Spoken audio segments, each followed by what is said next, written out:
വളരെ പ്രധാനപ്പെട്ട ഒരു വിഷയമാണ് ഇന്നത്തെ വീഡിയോയിലൂടെ ഞാൻ നിങ്ങളുടെ മുമ്പിലേക്ക് അവതരിപ്പിക്കുന്നത്. ഏറെ നാളുകളായി പറയണമെന്ന് ആഗ്രഹിച്ച ഒരു വിഷയം. അത് മറ്റൊന്നുമല്ല, ക്രിസ്തുവില്ലാതെ പോകുന്ന ക്രിസ്തീയ ഉപദേശങ്ങൾ കൺവെൻഷൻ വേദികളിലൂടെയും സഭായോഗങ്ങളിലൂടെയും നമ്മുടെ പെന്തക്കോസ് പ്രസ്ഥാനങ്ങളിൽ വളരെ ദുർലഭമായി മാത്രം ലഭിക്കുന്ന ക്രിസ്തുവിനെക്കുറിച്ചുള്ള ഉപദേശങ്ങളും പ്രസംഗങ്ങളും കൂടുതലായി പഴയ നിയമ പുസ്തകങ്ങളോടും പഴയ നിയമ സംഭവങ്ങളോടും പഴയ നിയമത്തിൽ നമ്മൾ കാണുന്ന വ്യക്തി ജീവിതങ്ങളോടുമൊക്കെയുള്ള അഭിനിവേശം. പെന്തക്കോസ് സഭകൾക്ക് ഇപ്പോൾ സംഭവിച്ചുകൊണ്ടിരിക്കുന്ന എല്ലാ അപജയങ്ങളുടെയും അടിസ്ഥാന പ്രശ്നം ഈ സഭകളിലൊന്നും ക്രിസ്തുവിനെയോ പുതിയ നിയമത്തെയോ വേണ്ട രീതിയിൽ പ്രസംഗിക്കുന്നില്ല എന്നുള്ളതാണ്. ഇത് ഇങ്ങനെ പറയുമ്പോൾ ഇതിന് മറുപടിയായി അല്ലെങ്കിൽ മറ്റൊരു വാദമായി ആര് പറഞ്ഞു പ്രസംഗിക്കുന്നില്ലെന്ന്? ഞങ്ങളുടെ സഭയിൽ ക്രിസ്തുവിനെയാണ് പ്രസംഗിക്കുന്നതെന്ന് പറഞ്ഞ് നിരവധി ആളുകൾ വരുവാൻ സാധ്യതയുണ്ട്. പക്ഷേ ഈ പറയുന്ന ആളുകളോട് അല്ലെങ്കിൽ അങ്ങനെ വാദിക്കുന്ന ആളുകളോട് ചുറ്റിനും കണ്ണു തുറന്നൊന്ന് കാണുക എന്നാണ് എനിക്ക് പറയാനുള്ളത്. കാരണം കൺവെൻഷനുകൾ മുടങ്ങാതെ നടക്കുന്നുണ്ട്. ഒരു മാസത്തിൽ കുറഞ്ഞത് 5 കൺവെൻഷനുകളെങ്കിലും നടക്കുന്ന ഒരു കാലഘട്ടത്തിലൂടെയാണ് നമ്മൾ കടന്നു പോയിക്കൊണ്ടിരിക്കുന്നത്. സോഷ്യൽ മീഡിയയിലൂടെയും യൂട്യൂബിലൂടെയും ഫേസ്ബുക്കിലൂടെയും തുടങ്ങി പലതരത്തിൽ ഈ പ്രസംഗങ്ങളെല്ലാം പ്രചരിക്കപ്പെടുകയും ചെയ്യുന്നുണ്ട്.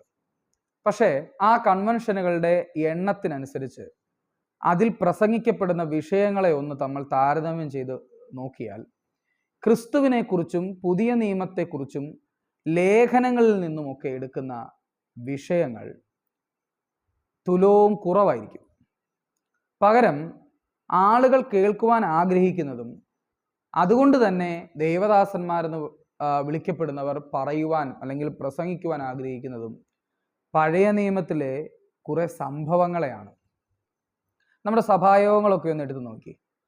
എന്നെ കേൾക്കുന്നവർ വളരെ സത്യസന്ധമായി കാര്യത്തോട് പ്രതികരിക്കണം. നമ്മുടെ സഭായോഗങ്ങളിൽ ഏറ്റവും കൂടുതൽ പ്രസംഗിക്കപ്പെടുന്നത് യഥാർത്ഥത്തിൽ ക്രിസ്തുവാണോ, അല്ലെങ്കിൽ പുതിയ നിയമത്തിലെ ഏതെങ്കിലും പുസ്തകങ്ങളിൽ നിന്നാണോ? ഇനി പുതിയ നിയമത്തിലെ പുസ്തകങ്ങൾ എടുത്തെന്ന് തന്നെ ഇരിക്കട്ടെ, പ്രധാനമായിട്ടും ഈ പറയുന്നത് പോലെ സുവിശേഷങ്ങളോ അല്ലെങ്കിൽ ലേഖനങ്ങളോ എടുക്കട്ടെ, നിങ്ങൾ നോക്കിക്കോളൂ, ഈ പ്രസംഗം നമ്മൾ പോലും അറിയാതെ ഡൈവേർട്ട് ചെയ്ത് ഏതെങ്കിലും പഴയ നിയമ പുസ്തകങ്ങളിൽ പോകും, പഴയ നിയമത്തിലെ ഒരു സംഭവത്തിലേക്ക് പോകും. അത് ചിലപ്പോൾ ഒരു യുദ്ധമായിരിക്കും, 2 രാജ്യങ്ങൾ തമ്മിൽ, ഇസ്രായേലും വേറെ ഏതെങ്കിലും ഒരു രാജ്യം തമ്മിലുള്ള യുദ്ധത്തെക്കുറിച്ചായിരിക്കും. ആ യുദ്ധത്തിൽ ഇസ്രായേലിന് ദൈവം കൊടുത്ത വിജയത്തെക്കുറിച്ചായിരിക്കും.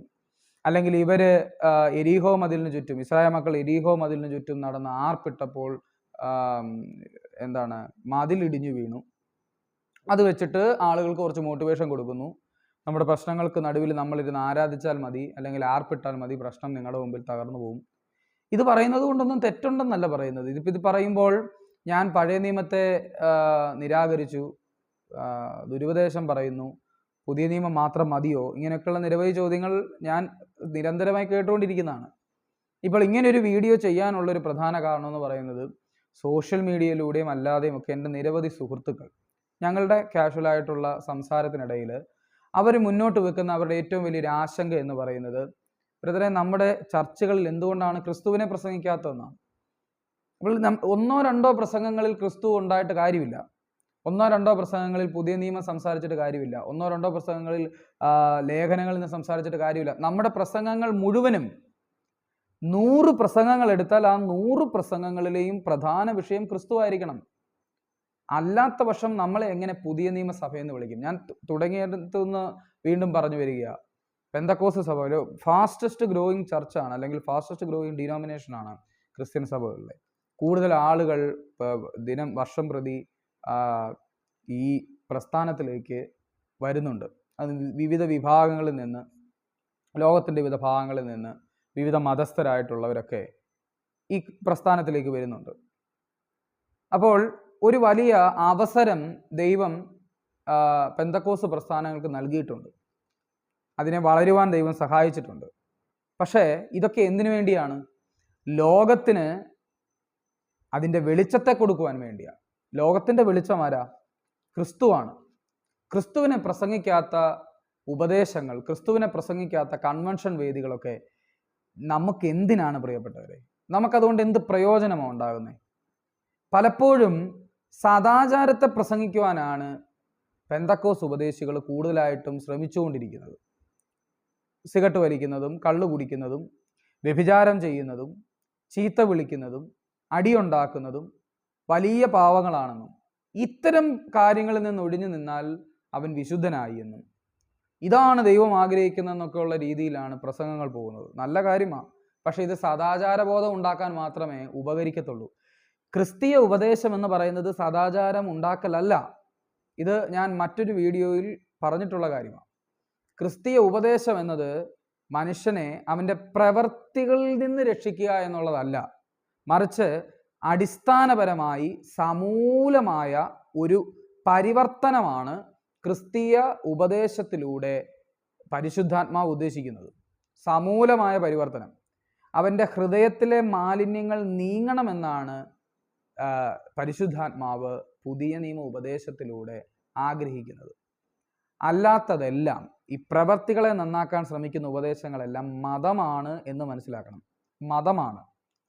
മതം അതാണ് ചെയ്യുന്നത്. എന്തുകൊണ്ടാണ് മതം തോറ്റുപോകുന്നത്? എന്തുകൊണ്ടാണ്? നമ്മളെപ്പോഴും പറഞ്ഞ റിലീജിയൻ ലോകത്തിലുള്ള എല്ലാ മതങ്ങളും പരാജയപ്പെട്ട ആണ് എന്ന് പറയാൻ യാതൊരു മടിയും വേണ്ട. നിരീശ്വരന്മാർ പറയുന്നത് പോലെ എന്തുകൊണ്ടാണ് നിരീശ്വരവാദികൾ ഉണ്ടാകുന്നത്? അല്ലെ, എന്താണ് നിരീശ്വരന്മാർ സംസാരിക്കുന്നതിലെ പ്രധാന പോയിന്റ് എന്ന് പറയുന്നത്? റിലീജിയൻസ് ഇത്രയധികം ലോകത്തിലുണ്ടായിട്ടും മനുഷ്യർക്ക് യാതൊരു മാറ്റവും സംഭവിക്കുന്നില്ല. നമ്മൾ നമ്മുടെ ചുറ്റിനും നോക്കി, നമ്മൾ എപ്പോഴും പറയുന്ന ഒരു കാര്യമാണ്, വിശ്വാസികളുമായിട്ട് ഇടപെടാൻ വലിയ പാടാണ്, ബുദ്ധിമുട്ടാണ്.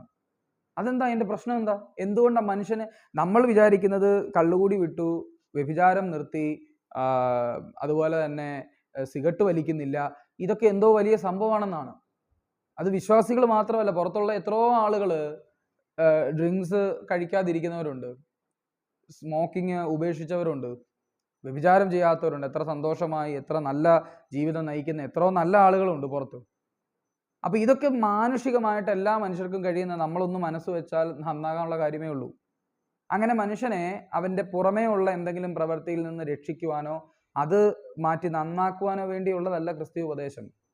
മറിച്ച് ഹൃദയത്തിൻ്റെ പരിവർത്തനത്തിൽ, ഈ പറയുന്നത് പോലെ ഹൃദയത്തിലെ ആ ദുർമനസാക്ഷി നീങ്ങി ക്രിസ്തുവിൻ്റെ മനസ്സിലേക്ക് വരുന്ന ആ ഒരവസ്ഥയുണ്ടല്ലോ, അതിലേക്ക് വിശ്വാസികളെ കൊണ്ടുവരിക എന്നുള്ളതാണ് ക്രിസ്തീയ ഉപദേശത്തിൻ്റെ ലക്ഷ്യം എന്ന് പറയുന്നത്.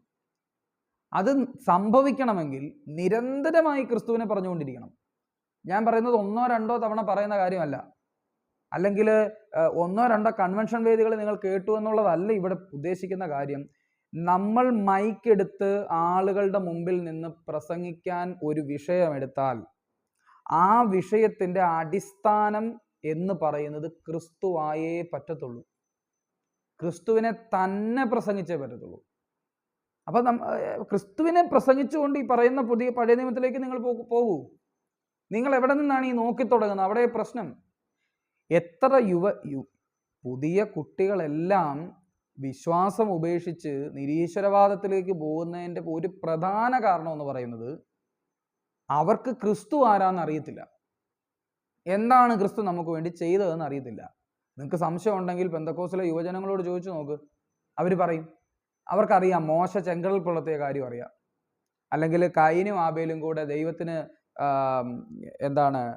വഴിപാടർപ്പിക്കാൻ പോയ കാര്യം അറിയാം, അല്ലെങ്കിൽ നോഹ പെട്ടകത്തിൽ കുറേ ആളുകളെ കയറ്റിക്കൊണ്ട് അരാറാത്ത് പർവ്വതത്തിൽ പോയി ഉറച്ച കാര്യം അറിയാം, അല്ലെങ്കിൽ യോശുവ ഹായിപ്പട്ടണം പിടിക്കാൻ പോയതറിയാം, ദാവീദ് സങ്കീർത്തനം എഴുതിയതറിയാം. നിങ്ങൾ ക്രിസ്തുവിനെ കുറിച്ചൊന്നും ചോദിച്ചു നോക്കി, അവർ എന്ത് പറയും? കാരണം പറയാൻ അവരുടെ ഉള്ളിൽ എന്തെങ്കിലും വേണ്ടേ? ഞാനതാ പറഞ്ഞത് ആദ്യമേ തന്നെ. ഇതിനോട് നിങ്ങൾ സത്യസന്ധമായി, ഈ വീഡിയോയോട് നിങ്ങൾ സത്യസന്ധമായി പ്രതികരിക്കണം.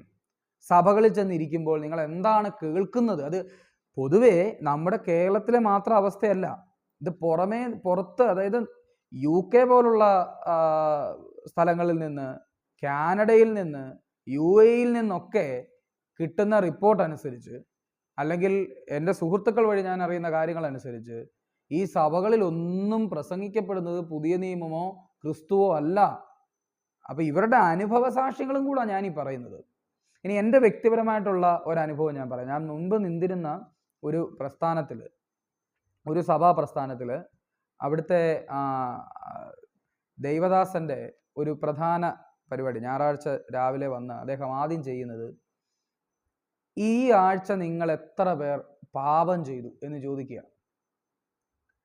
ക്രിസ്തുവിനെ പ്രസംഗിക്കുവാൻ, ക്രിസ്തുവിൻ്റെ നീതിയെക്കുറിച്ച് പ്രസംഗിക്കുവാൻ, ആ നീതിയിലൂടെ നമ്മളെങ്ങനെ നീതിമാന്മാരാകുന്നു, എങ്ങനെ വിശുദ്ധന്മാരാകുന്നു, എങ്ങനെയാണ് ക്രിസ്തുവിൻ്റെ സ്വഭാവമായിട്ട് നമുക്ക് താതാമ്യം ഉണ്ടാകുന്നത്, നമ്മളെങ്ങനെയാണ് ക്രിസ്തുവിൻ്റെ മനസ്സിലേക്ക് വരുന്നത്, മനസ്സുള്ളവരാകുന്നതെന്നൊക്കെ പഠിപ്പിക്കേണ്ട ദൈവദാസൻ എല്ലാ ഞായറാഴ്ചയും വന്നിട്ട് ഇന്ന് എത്ര പേർ പാപം ചെയ്തു, ചെറിയ പാപം ചെയ്തവർ കൈവക്ക്, വലിയ പാപം ചെയ്തവർ കൈവക്ക്, നിരന്തരമായി ഇത് തന്നെ. കുറച്ച് നാളുകൾ കഴിഞ്ഞപ്പോൾ ഈ സഭയിലെ ആളുകൾ എൻ്റെ അടുത്ത് വന്ന് സംസാരിച്ചു, ബ്രദറെ ഇതിങ്ങനെ പോയാൽ ശരിയാകത്തില്ല, ഞങ്ങൾക്ക് വചനം കിട്ടുന്നില്ല. പെന്തക്കോസ് വിശ്വാസികളുടെ അല്ലെങ്കിൽ പെന്തക്കോസ് മാർഗത്തിലുള്ള ആളുകളുടെ ഏറ്റവും വലിയ ഒരു ആശ്വാസം എന്ന് പറയുന്നത്, അല്ലെങ്കിൽ നമ്മൾ ഏറ്റവും കൂടുതൽ ആശ്രയിക്കുന്ന ഒരു കാര്യം എന്ന് പറയുന്നത് തിരുവചനത്തിലാണ്. ഇവിടെ വിഗ്രഹങ്ങളില്ല, ധൂപക്കുറ്റിയില്ല, പെരുന്നാളുകളിൽ ഇവിടെ ഒന്നുമില്ല. ഇവിടെ ആകപ്പാടെ ഉള്ളത് വചനം എന്ന് പറയുന്ന ആ ഒരു ഭാഗം മാത്രം. അതിനെക്കുറിച്ച് സംസാരിക്കുക, അതിനെക്കുറിച്ച് പ്രസംഗിക്കുക, അത് പ്രസംഗിക്കുക എന്നുള്ളതാണ്. അപ്പോൾ ഈ വിശന്നിരിക്കുന്നവന് ആഹാരം ലഭിക്കുന്നത് പോലെയാണ് ക്രിസ്തുവിൻ്റെ വചനം എന്ന് പറയുന്നത് ഒരു വിശ്വാസിയെ സംബന്ധിച്ചിടത്തോളം. ഇത് കുറേ നാളായി കിട്ടാതിരിക്കുമ്പോൾ, ആഹാരം കിട്ടാതെ നമ്മുടെ ശരീരം ക്ഷീണിക്കുന്നത് പോലെ തന്നെ ക്രിസ്തുവിൻ്റെ വചനം കിട്ടാതെ, പുതിയ നിയമത്തിൽ നിന്ന് വചനം കിട്ടാതെ നമ്മുടെ ഉള്ളിലുള്ള പുതിയ മനുഷ്യൻ, ക്രിസ്താനുരൂപനായി നിർമ്മിക്കപ്പെട്ട ഒരു മനുഷ്യനുണ്ട്, ആ മനുഷ്യൻ തളർന്നു പോകും. ആ മനുഷ്യൻ ശക്തി പ്രാപിക്കാത്തിടത്തോളം കാലം നമ്മുടെ ഓൾഡ് സെൽഫായിരിക്കും നമ്മളെ ഭരിക്കുന്നത്. ഇതാണ് ക്രിസ്തീയ ഉപദേശത്തിൻ്റെ അടിസ്ഥാനം. അപ്പം നമ്മൾ ചുറ്റിനും നോക്കുമ്പോൾ, നമ്മുടെ വിശ്വാസ സമൂഹത്തിലേക്ക് നോക്കുമ്പോൾ, നമ്മുടെ ബ്രദേഴ്സിലേക്കും സിസ്റ്റേഴ്സിലേക്കും ഒക്കെ നമ്മൾ നോക്കുമ്പോൾ, എന്താ ഇവരിലൊരു മാറ്റം കാണാത്തത്? അല്ലെങ്കിൽ നമ്മളിലേക്ക് തന്നെ നോക്ക്, എന്താ എനിക്കൊരു മാറ്റമില്ലാത്തത്? ഞാൻ പുകവലി നിർത്തി, മദ്യപാനം നിർത്തി, അത് മാത്രം, ബാക്കിയെല്ലാം പഴയതുപോലെ, ഞാൻ ചിന്തിക്കുന്നത് പഴയതുപോലെ, എൻ്റെ ദേഷ്യം, എൻ്റെ അസൂയ, എൻ്റെ മറ്റൊരു സ്വഭാവങ്ങൾക്കും കാര്യമായ മാറ്റങ്ങളും സംഭവിക്കുന്നില്ല. പുറത്ത് നിൽക്കുന്നവർ ഇത് വളരെ കൃത്യമായി വീക്ഷിക്കുന്നുണ്ട്. ഇവനെന്ത് മാറ്റം ഉള്ളത്? പെന്തക്കോസ്ത് സഭകളിൽ അടി നടക്കുന്നില്ലേ? ചീത്തവിളികൾ നടക്കുന്നില്ലേ?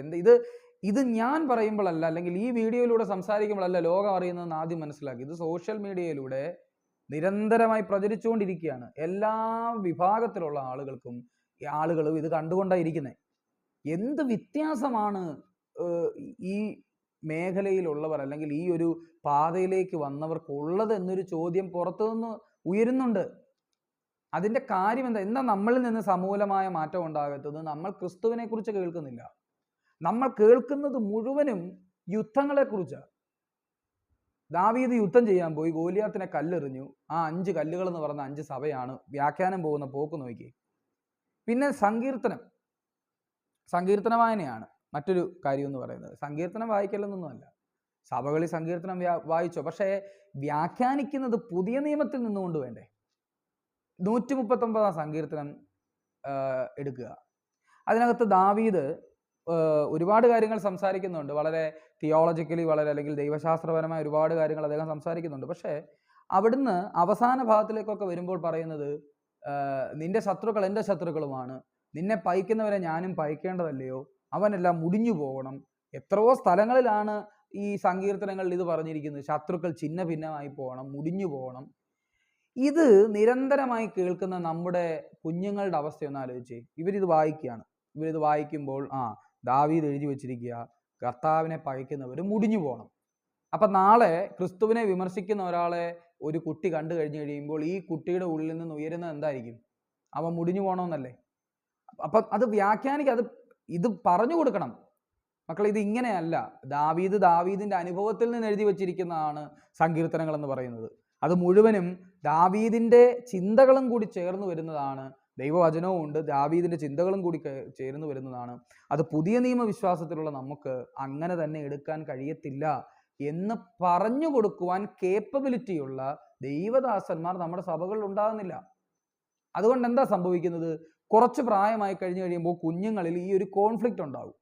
ഇവർ പുതിയ നിയമം എടുത്ത് നോക്കുമ്പോൾ അവിടെ സ്നേഹിക്കാൻ പഠിപ്പിക്കുന്ന, ക്ഷമിക്കാൻ പഠിപ്പിക്കുന്ന ഒരു ദൈവത്തെ കാണുന്നു.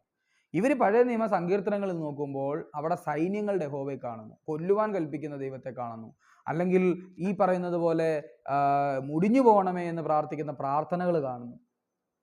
അപ്പം ഇത് രണ്ടും കൂടെ ഇവരിൽ ഒരു വലിയ കോൺഫ്ലിക്റ്റ് സൃഷ്ടിക്കുകയാണ്. ഈ കോൺഫ്ലിക്റ്റിലാണ് നമ്മുടെ കുട്ടികൾ വളർന്ന് യുവജനങ്ങളാകുന്നത്. യുവജനങ്ങളായി കഴിയുമ്പോൾ സംഭവിക്കുന്നത് അവരുടെ അറിവിൻ്റെ മേഖലകൾ വളരുന്നു. അവർ സയൻസിലേക്ക് തിരിയുന്നു. സോഷ്യൽ മീഡിയയിലൂടെ നിരവധി ആളുകൾ ഇതിനെതിരെ സംസാരിക്കുന്ന അവർ കേൾക്കുന്നു. ഉറപ്പായിട്ടും ഈ വ്യാഖ്യാനം കേട്ടിട്ടുള്ള കുട്ടികളുടെ ഉള്ളിൽ ഈ കോൺഫ്ലിക്റ്റും കൂടെ ഉള്ളത് കൊണ്ട് നിരീശ്വരവാദികളായിട്ടുള്ള ആളുകൾ, അല്പം അറിവുണ്ട് എന്ന് നമ്മൾ ചിന്തിക്കുന്ന ആളുകൾ സംസാരിക്കുന്നത് കേൾക്കുമ്പോൾ സ്വാഭാവികമായും ഈ വിശ്വാസധാരയിൽ നിന്ന് കുഞ്ഞുങ്ങൾ വഴുതി മാറുന്നതിനകത്ത് അത്ഭുതപ്പെടുവാൻ ഒന്നുമില്ല. കാരണം ഇവർ ചെറുപ്പം മുതൽ ഇതാ കേൾക്കുന്നത്. എന്നാൽ ഇത് നേരെ തിരിച്ച് ചെറുപ്പം മുതൽ ക്രിസ്തുവിനെ ഒന്ന് പറഞ്ഞു കൊടുത്തേ.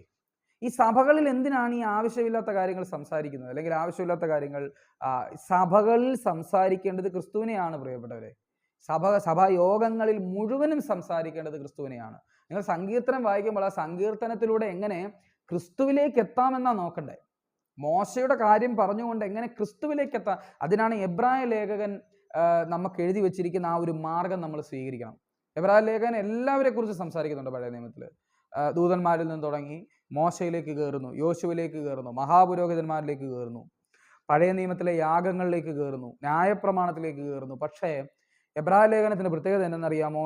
എല്ലാ അധ്യായത്തിലും ഈ പറയുന്ന കാര്യങ്ങളെല്ലാം അവിടെ നിൽക്കുകയും ഈ വിഷയങ്ങളിൽ നിന്ന് ക്രിസ്തുവിനെ ചൂണ്ടിക്കാണിക്കുന്ന ആ ഒരു ബ്രില്യൻസ് ഉണ്ടല്ലോ, അതിന് എബ്രായ ലേഖനം ഒന്ന് വായിച്ചു നോക്കിയാൽ മതി. ഏത് ഭാഗം പഴയ നിയമം, അത് മുഴുവൻ പഴയ നിയമമാണ്. എബ്രായ ലേഖനം 99% പഴയ നിയമമാണ്. പഴയ നിയമ പുസ്തകങ്ങളിൽ നിന്നുള്ള കോട്ടിങ്സ് ആണ്. ഏറ്റവും കുറഞ്ഞൊരു 95% പഴയ നിയമ കോട്ടിങ്സുകളാണ്. അതിനെ എടുത്ത് വ്യാഖ്യാനിക്കുകയാണ് പുതിയ നിയമത്തിൻ്റെ വ്യാഖ്യാന ശൈലിയിലേക്ക്. അവിടെ വരുമ്പോൾ നമ്മൾ കാണുന്നത് എന്താ? മോശ ദൈവത്തിൻ്റെ ഭവനത്തിൽ ഒക്കെയും വിശ്വസ്തനായിരുന്നു, പക്ഷേ മോശയേക്കാൾ വലിയവൻ ഇവിടെ ഉണ്ട്. യോശുവ കനാനിൽ ജനങ്ങളെ കയറ്റിയെന്നാണ് പറയുന്നത്, പക്ഷെ സ്വസ്ഥത ലഭിച്ചില്ല. യോശുവയ്ക്ക് കൊടുക്കാൻ കഴിയാത്ത സ്വസ്ഥത കൊടുക്കുവാൻ ക്രിസ്തുവിനെ കഴിയത്തുള്ളൂ. മഹാപുരോഹിതന്മാരുണ്ടായിരുന്നു, പക്ഷെ അവരെ കൊണ്ടും പ്രയോജനമില്ല. ക്രിസ്തുവിലേക്ക് വരണം. ക്രിസ്തുവാണ് നമ്മുടെ മഹാപുരോഹിതൻ. ഇങ്ങനെ പഴയ നിയമത്തിലെ ഓരോ ഇൻസിഡൻറ്റുകളെയും വ്യക്തിജീവിതങ്ങളെയും എടുത്തുകൊണ്ട് എബ്രായ ലേഖകൻ എന്താ ചെയ്യുന്നത്? അവിടുത്തെ വിശ്വാസികളെ ക്രിസ്തുവിലേക്ക് കൊണ്ടുവരുവാനാണ് ശ്രമിക്കുന്നത്. എന്നാൽ ഇപ്പോൾ നമ്മുടെ സഭകൾ എന്താ ചെയ്തുകൊണ്ടിരിക്കുന്നത്? എങ്ങനെ പഴയ നിയമം സംസാരിക്കാവുന്ന, എങ്ങനെ മോശയെക്കുറിച്ച് സംസാരിക്കാം. അങ്ങനെ മോശയെക്കുറിച്ച് സംസാരിക്കുമ്പോൾ ഒരാവേശം ഉണ്ടാകും. കൈ ഉയർത്തിയ ഉടനെ ചെങ്കടൽ പിളർന്ന കാര്യവും, വടിയിട്ടാൽ പാമ്പാകുന്ന കാര്യവും, മന്ത്രവാദികളുടെ കാര്യവും, ശൗല് ദാവീദിനെ പിന്തുടർന്ന കാര്യവും, ദാവീദ് ശൗലിനെ ജയിച്ച കാര്യവും ഒക്കെ ഇങ്ങനെ കാര്യമായിട്ട് പ്രസംഗിച്ച് ആളുകളുടെ കയ്യടി വാങ്ങിക്കുക എന്നുള്ളതല്ലാതെ ഇത് കേൾക്കുന്നവർക്ക് എന്തെങ്കിലും പ്രയോജനം ഉണ്ടാകുന്നുണ്ടോ? ഏതെങ്കിലും തരത്തിലുള്ള ഒരു ആത്മീയ വർധന ഇവർക്കുണ്ടാകുന്നുണ്ടോ? ഇനി അതും അല്ലെങ്കിൽ നേരെ പോകുന്നത് പ്രവചനങ്ങളിലേക്ക്. ചൂള പോലെ കത്തുന്ന ദിവസം വരും, ഇപ്പോൾ ഇതെല്ലാം കൂടെ നശിക്കാൻ പോവുക, ഇപ്പോൾ ഇതങ്ങ് തകരാൻ പോവുക, അതുകൊണ്ട് അങ്ങനെ മാനസാന്തരപ്പെടത്തില്ല മനുഷ്യൻ. നിങ്ങൾ പേടിപ്പിച്ച് മനുഷ്യനെ മാനസാന്തരപ്പെടുത്താൻ നോക്കല്ലേ. നരകം ഉണ്ടെന്ന് പറഞ്ഞ് മാനസാന്തരപ്പെടുത്തുക, സ്വർഗം ഉണ്ടെന്ന് പറഞ്ഞ് മാനസാന്തരപ്പെടുത്തുക, അത് മാനസാന്തരപ്പെടുത്താൻ വേണ്ടി ഉപയോഗിക്കുന്ന പ്രസംഗങ്ങളല്ല എന്ന് മനസ്സിലാക്കുക. നിങ്ങൾ എന്ത് പറഞ്ഞാൽ മനുഷ്യരെ മാനസാന്തരപ്പെടുത്തുന്നത്? നീ നന്നായില്ലെങ്കിൽ ഇപ്പം ദൈവം നിന്നെ വന്നങ്ങ് കൊന്നു കളയും, അടിച്ചു കളയും, നിന്നെ ഇപ്പം ഇവിടുന്ന് തൂത്തുപെറുക്കി കളയും എന്നൊക്കെ പറഞ്ഞുകൊണ്ടാണോ? അങ്ങനൊന്നും മനുഷ്യൻ നന്നാകത്തില്ല പ്രിയപ്പെട്ടവരെ. പേടിച്ച് എത്ര നാൾ ജീവിക്കും? നിങ്ങൾ തന്നെ ആലോചിക്കുക. നിങ്ങളുടെ മക്കൾ എങ്ങനെയാണ് നിങ്ങളെ സ്നേഹിക്കുന്നത്? പേടിച്ചിട്ടാണോ? നിങ്ങളെ അനുസരിക്കുന്നത് പേടിച്ചിട്ടാണെങ്കിൽ അതിനകത്ത് ഒരു കാര്യമില്ല. കുറച്ചാൾ കഴിയുമ്പോൾ പേടി പോവും. ഈ പേടി കൊണ്ടാണോ ഒരുവൻ ക്രിസ്തുവിലേക്ക് എത്തേണ്ടത്? അയ്യോ, ഞാൻ ക്രിസ്തുവിനെ അറിഞ്ഞില്ലെങ്കിൽ എന്നെ നരകത്തിൽ വിടും ദൈവം, ഇത് വിചാരിച്ചാണോ ഒരുവൻ ക്രിസ്തുവിനെ? അങ്ങനെ വരുന്ന ക്രിസ്തുവിലേക്ക് വരുന്നവനെ കൊണ്ട് എന്ത് പ്രയോജനമാണ് സഭയ്ക്കുള്ളത്? അതുകൊണ്ട് ഇത്തരം കാര്യങ്ങളൊന്നും പറഞ്ഞ് പേടിപ്പിച്ച് മനുഷ്യനെ വിശ്വാസത്തിലേക്ക് കൊണ്ടുവരാമെന്നോ വിശ്വാസത്തിൽ നിലനിർത്താമെന്നോ അങ്ങനെ ഒരു തെറ്റിദ്ധാരണ ഉണ്ടെങ്കിൽ അത് മാറണം. അങ്ങനെ തെറ്റിദ്ധാരണ തന്നെ മുന്നോട്ട് പോകുന്നത്. അതുകൊണ്ടാണല്ലോ നമ്മൾ കൺവെൻഷൻ വേദികളിൽ ഓരോ ദൈവദാസന്മാരെന്ന് പറയുന്നവർ വന്ന് കയറി എന്തൊക്കെയാണ് സംസാരിക്കുന്നത്. അവർക്ക് ക്രിസ്തു ഇല്ല പറയാൻ. ക്രിസ്തുവിനെ കുറിച്ചും പറയണ്ട, ലേഖനങ്ങളും പറയണ്ട, സുവിശേഷങ്ങളും പറയണ്ട. ക്രിസ്തു രക്ഷകനാണെന്നെങ്കിലും ഒരു വാക്ക് ഈ കൺവെൻഷൻ വേദികളിൽ ഒന്ന് പറഞ്ഞിരുന്നെങ്കിൽ എത്ര നന്നായിരുന്നു.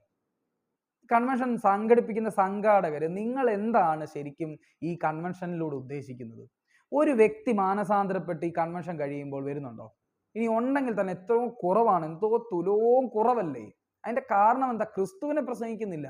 നിങ്ങൾ ദൈവദാസന്മാരെ കൊണ്ടുവരുന്നുണ്ട്, നിങ്ങൾ പ്രസംഗകരെ കൊണ്ടുവരുന്നുണ്ട്. അവരുടെ അവരുടെ ആ ഒരു പ്രാവീണ്യം, അല്ലെങ്കിൽ അവർ ജനങ്ങളെ പ്രസംഗിച്ച് കയ്യിലെടുക്കുന്ന രീതി, അല്ലെ കുറെ ചിരിപ്പിക്കുന്നു, അല്ലെ കുറെ ആഹ്ലാദിപ്പിക്കുന്നു, അല്ലെങ്കിൽ 10 പേരെ കുറ്റം പറയുമ്പോൾ അത് കേൾക്കാനൊരു രസം. കുറ്റം പറയുന്നവരുണ്ടല്ലോ കൺവെൻഷൻ വേദികളിൽ വന്നിട്ട്. ഇതാണോ കൺവെൻഷൻ എന്ന് പറയുന്നത്? നിങ്ങൾ എന്താണ് കൺവെൻഷൻ കൊണ്ട് ഉദ്ദേശിക്കുന്നത്? കൺവെൻഷൻ എന്ന് പറഞ്ഞാൽ ക്രിസ്തുവിനെ പ്രസംഗിക്കുന്ന സ്ഥലം. അങ്ങനെ മനസ്സിലാക്കുക. ഈ ക്രിസ്തുവിനെ അല്ലേ നമ്മൾ പ്രസംഗിച്ച് മുന്നോട്ട് കൊടുക്കേണ്ടത്, ആളുകളിലേക്ക് കൊടുക്കേണ്ടത്. നീ കൺവെൻഷൻ വേദികളിൽ നിന്ന് എന്തൊക്കെ കോപ്രായത്തരങ്ങളാ ഈ ആളുകൾ കാണിക്കുന്നത്? അതിനെല്ലാം കയ്യടിയ. സോഷ്യൽ മീഡിയയിൽ ഹല്ലേലൂയയും സ്തോത്രവും കേൾക്കണം ഈ കമന്റ് ബോക്സുകളിൽ.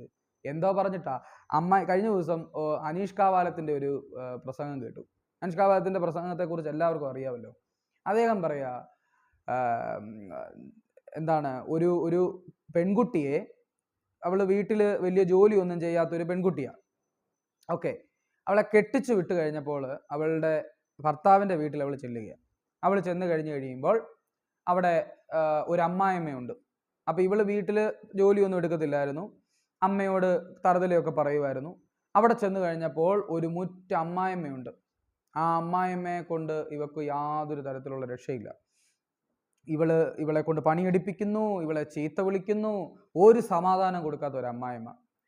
ഈ മനുഷ്യൻ പറഞ്ഞു വെക്കുന്നത് എന്താണെന്നറിയാമോ? ദൈവം വെച്ചേക്കുന്നതാണ് അമ്മായിയമ്മേ, മരുമോളെ ഈ കുഞ്ഞിനെ നന്നാക്കാൻ വേണ്ടി ദൈവം വെച്ചിരിക്കുന്നതാണ് അമ്മായിയമ്മേ. ഇതൊക്കെ ഏത് ഉപദേശം? ഇത് എവിടുന്ന് എടുക്കുന്ന ഉപദേശങ്ങളാണെന്ന് പറഞ്ഞേ. ഇതിന് കൈയടിക്കുന്നവരുണ്ട് എന്നുള്ളതാണ് പെന്തക്കോസ് കോളത്തിന്റെ ഏറ്റവും വലിയ പരാജയം. ഏറ്റവും വലിയ പരാജയം. എന്തൊരു അവസ്ഥയാണെന്ന് ആലോചിച്ച്. ഈ ക്രിസ്തുവിനെ പ്രസംഗിക്കേണ്ട കൺവെൻഷൻ വേദികളിൽ ഇത്തരം കാര്യങ്ങൾ പറയുകയാണ്, എന്നിട്ട് ഇതങ്ങ് വൈറലാകുകയാണ്, ആളുകൾ ഇത് ഏറ്റെടുക്കുകയാണ്. ഇത് കേൾക്കുന്നവരോട് ഞാൻ ചോദിച്ചോട്ടെ, നിങ്ങൾക്ക് എന്ത് ആത്മീയവർദ്ധനം ഉണ്ടായതുകൊണ്ട്? അമ്മായിമ്മയും മരുമോളും തമ്മിലുള്ള പോര് അടുപ്പിച്ചാണോ ഒരുത്തനെ അങ്ങനെ നന്നാകത്തില്ലെന്നായി പറയുന്നേ. നിങ്ങൾക്ക് മനുഷ്യരെ അടിച്ച് നന്നാക്കാനോ, പേടിപ്പിച്ച് നന്നാക്കാനോ, വിഷമം കൊടുത്ത് നന്നാക്കാനോ, രോഗം കൊടുത്ത് നന്നാക്കാനോ പറ്റത്തില്ല.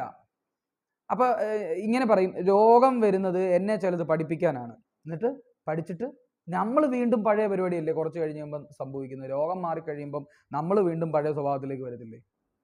അല്ലേ ഈ പറയുന്ന പോലെ അമ്മായിയമ്മ മരിച്ചു പോകുന്നത് വരെ കാണത്തുള്ളൂ. അത് കഴിയുമ്പോഴോ? അതുകൊണ്ട് ഇവളങ്ങ് നന്നായി. അപ്പം ഞാൻ ചോദിച്ചോട്ടെ, അങ്ങനെ നന്നാകുമായിരുന്നുവെങ്കിൽ അടി കൊടുത്താൽ നന്നാകും, ഈ പറയുന്നത് പോലെ രോഗം തന്നാൽ നന്നാകും, അല്ലെങ്കിൽ സാമ്പത്തികമായിട്ട് വിഷയങ്ങൾ ഉണ്ടായാൽ നന്നാകും. അങ്ങനെ നന്നാകുമായിരുന്നുവെങ്കിൽ ക്രിസ്തു എന്തിനു വന്നു? അതിൻ്റെ ഉത്തരവ് ഒന്ന് പറഞ്ഞേ. ക്രിസ്തു എന്തിനാ ഭൂമിയിലേക്ക് വന്നത്? ഇതൊക്കെ തന്നെയല്ലേ ഇസ്രായേൽ മക്കളെയും ചെയ്തുകൊണ്ടിരുന്നതെന്ന് നമ്മൾ വായിക്കുന്നത്. ഇവരെ എത്രത്തോളം സമയം ഇവരുടെ കൂടെ ദൈവം നടന്നു, ഇവരെ ശിക്ഷിച്ചു നമ്മൾ വായിക്കുന്നു.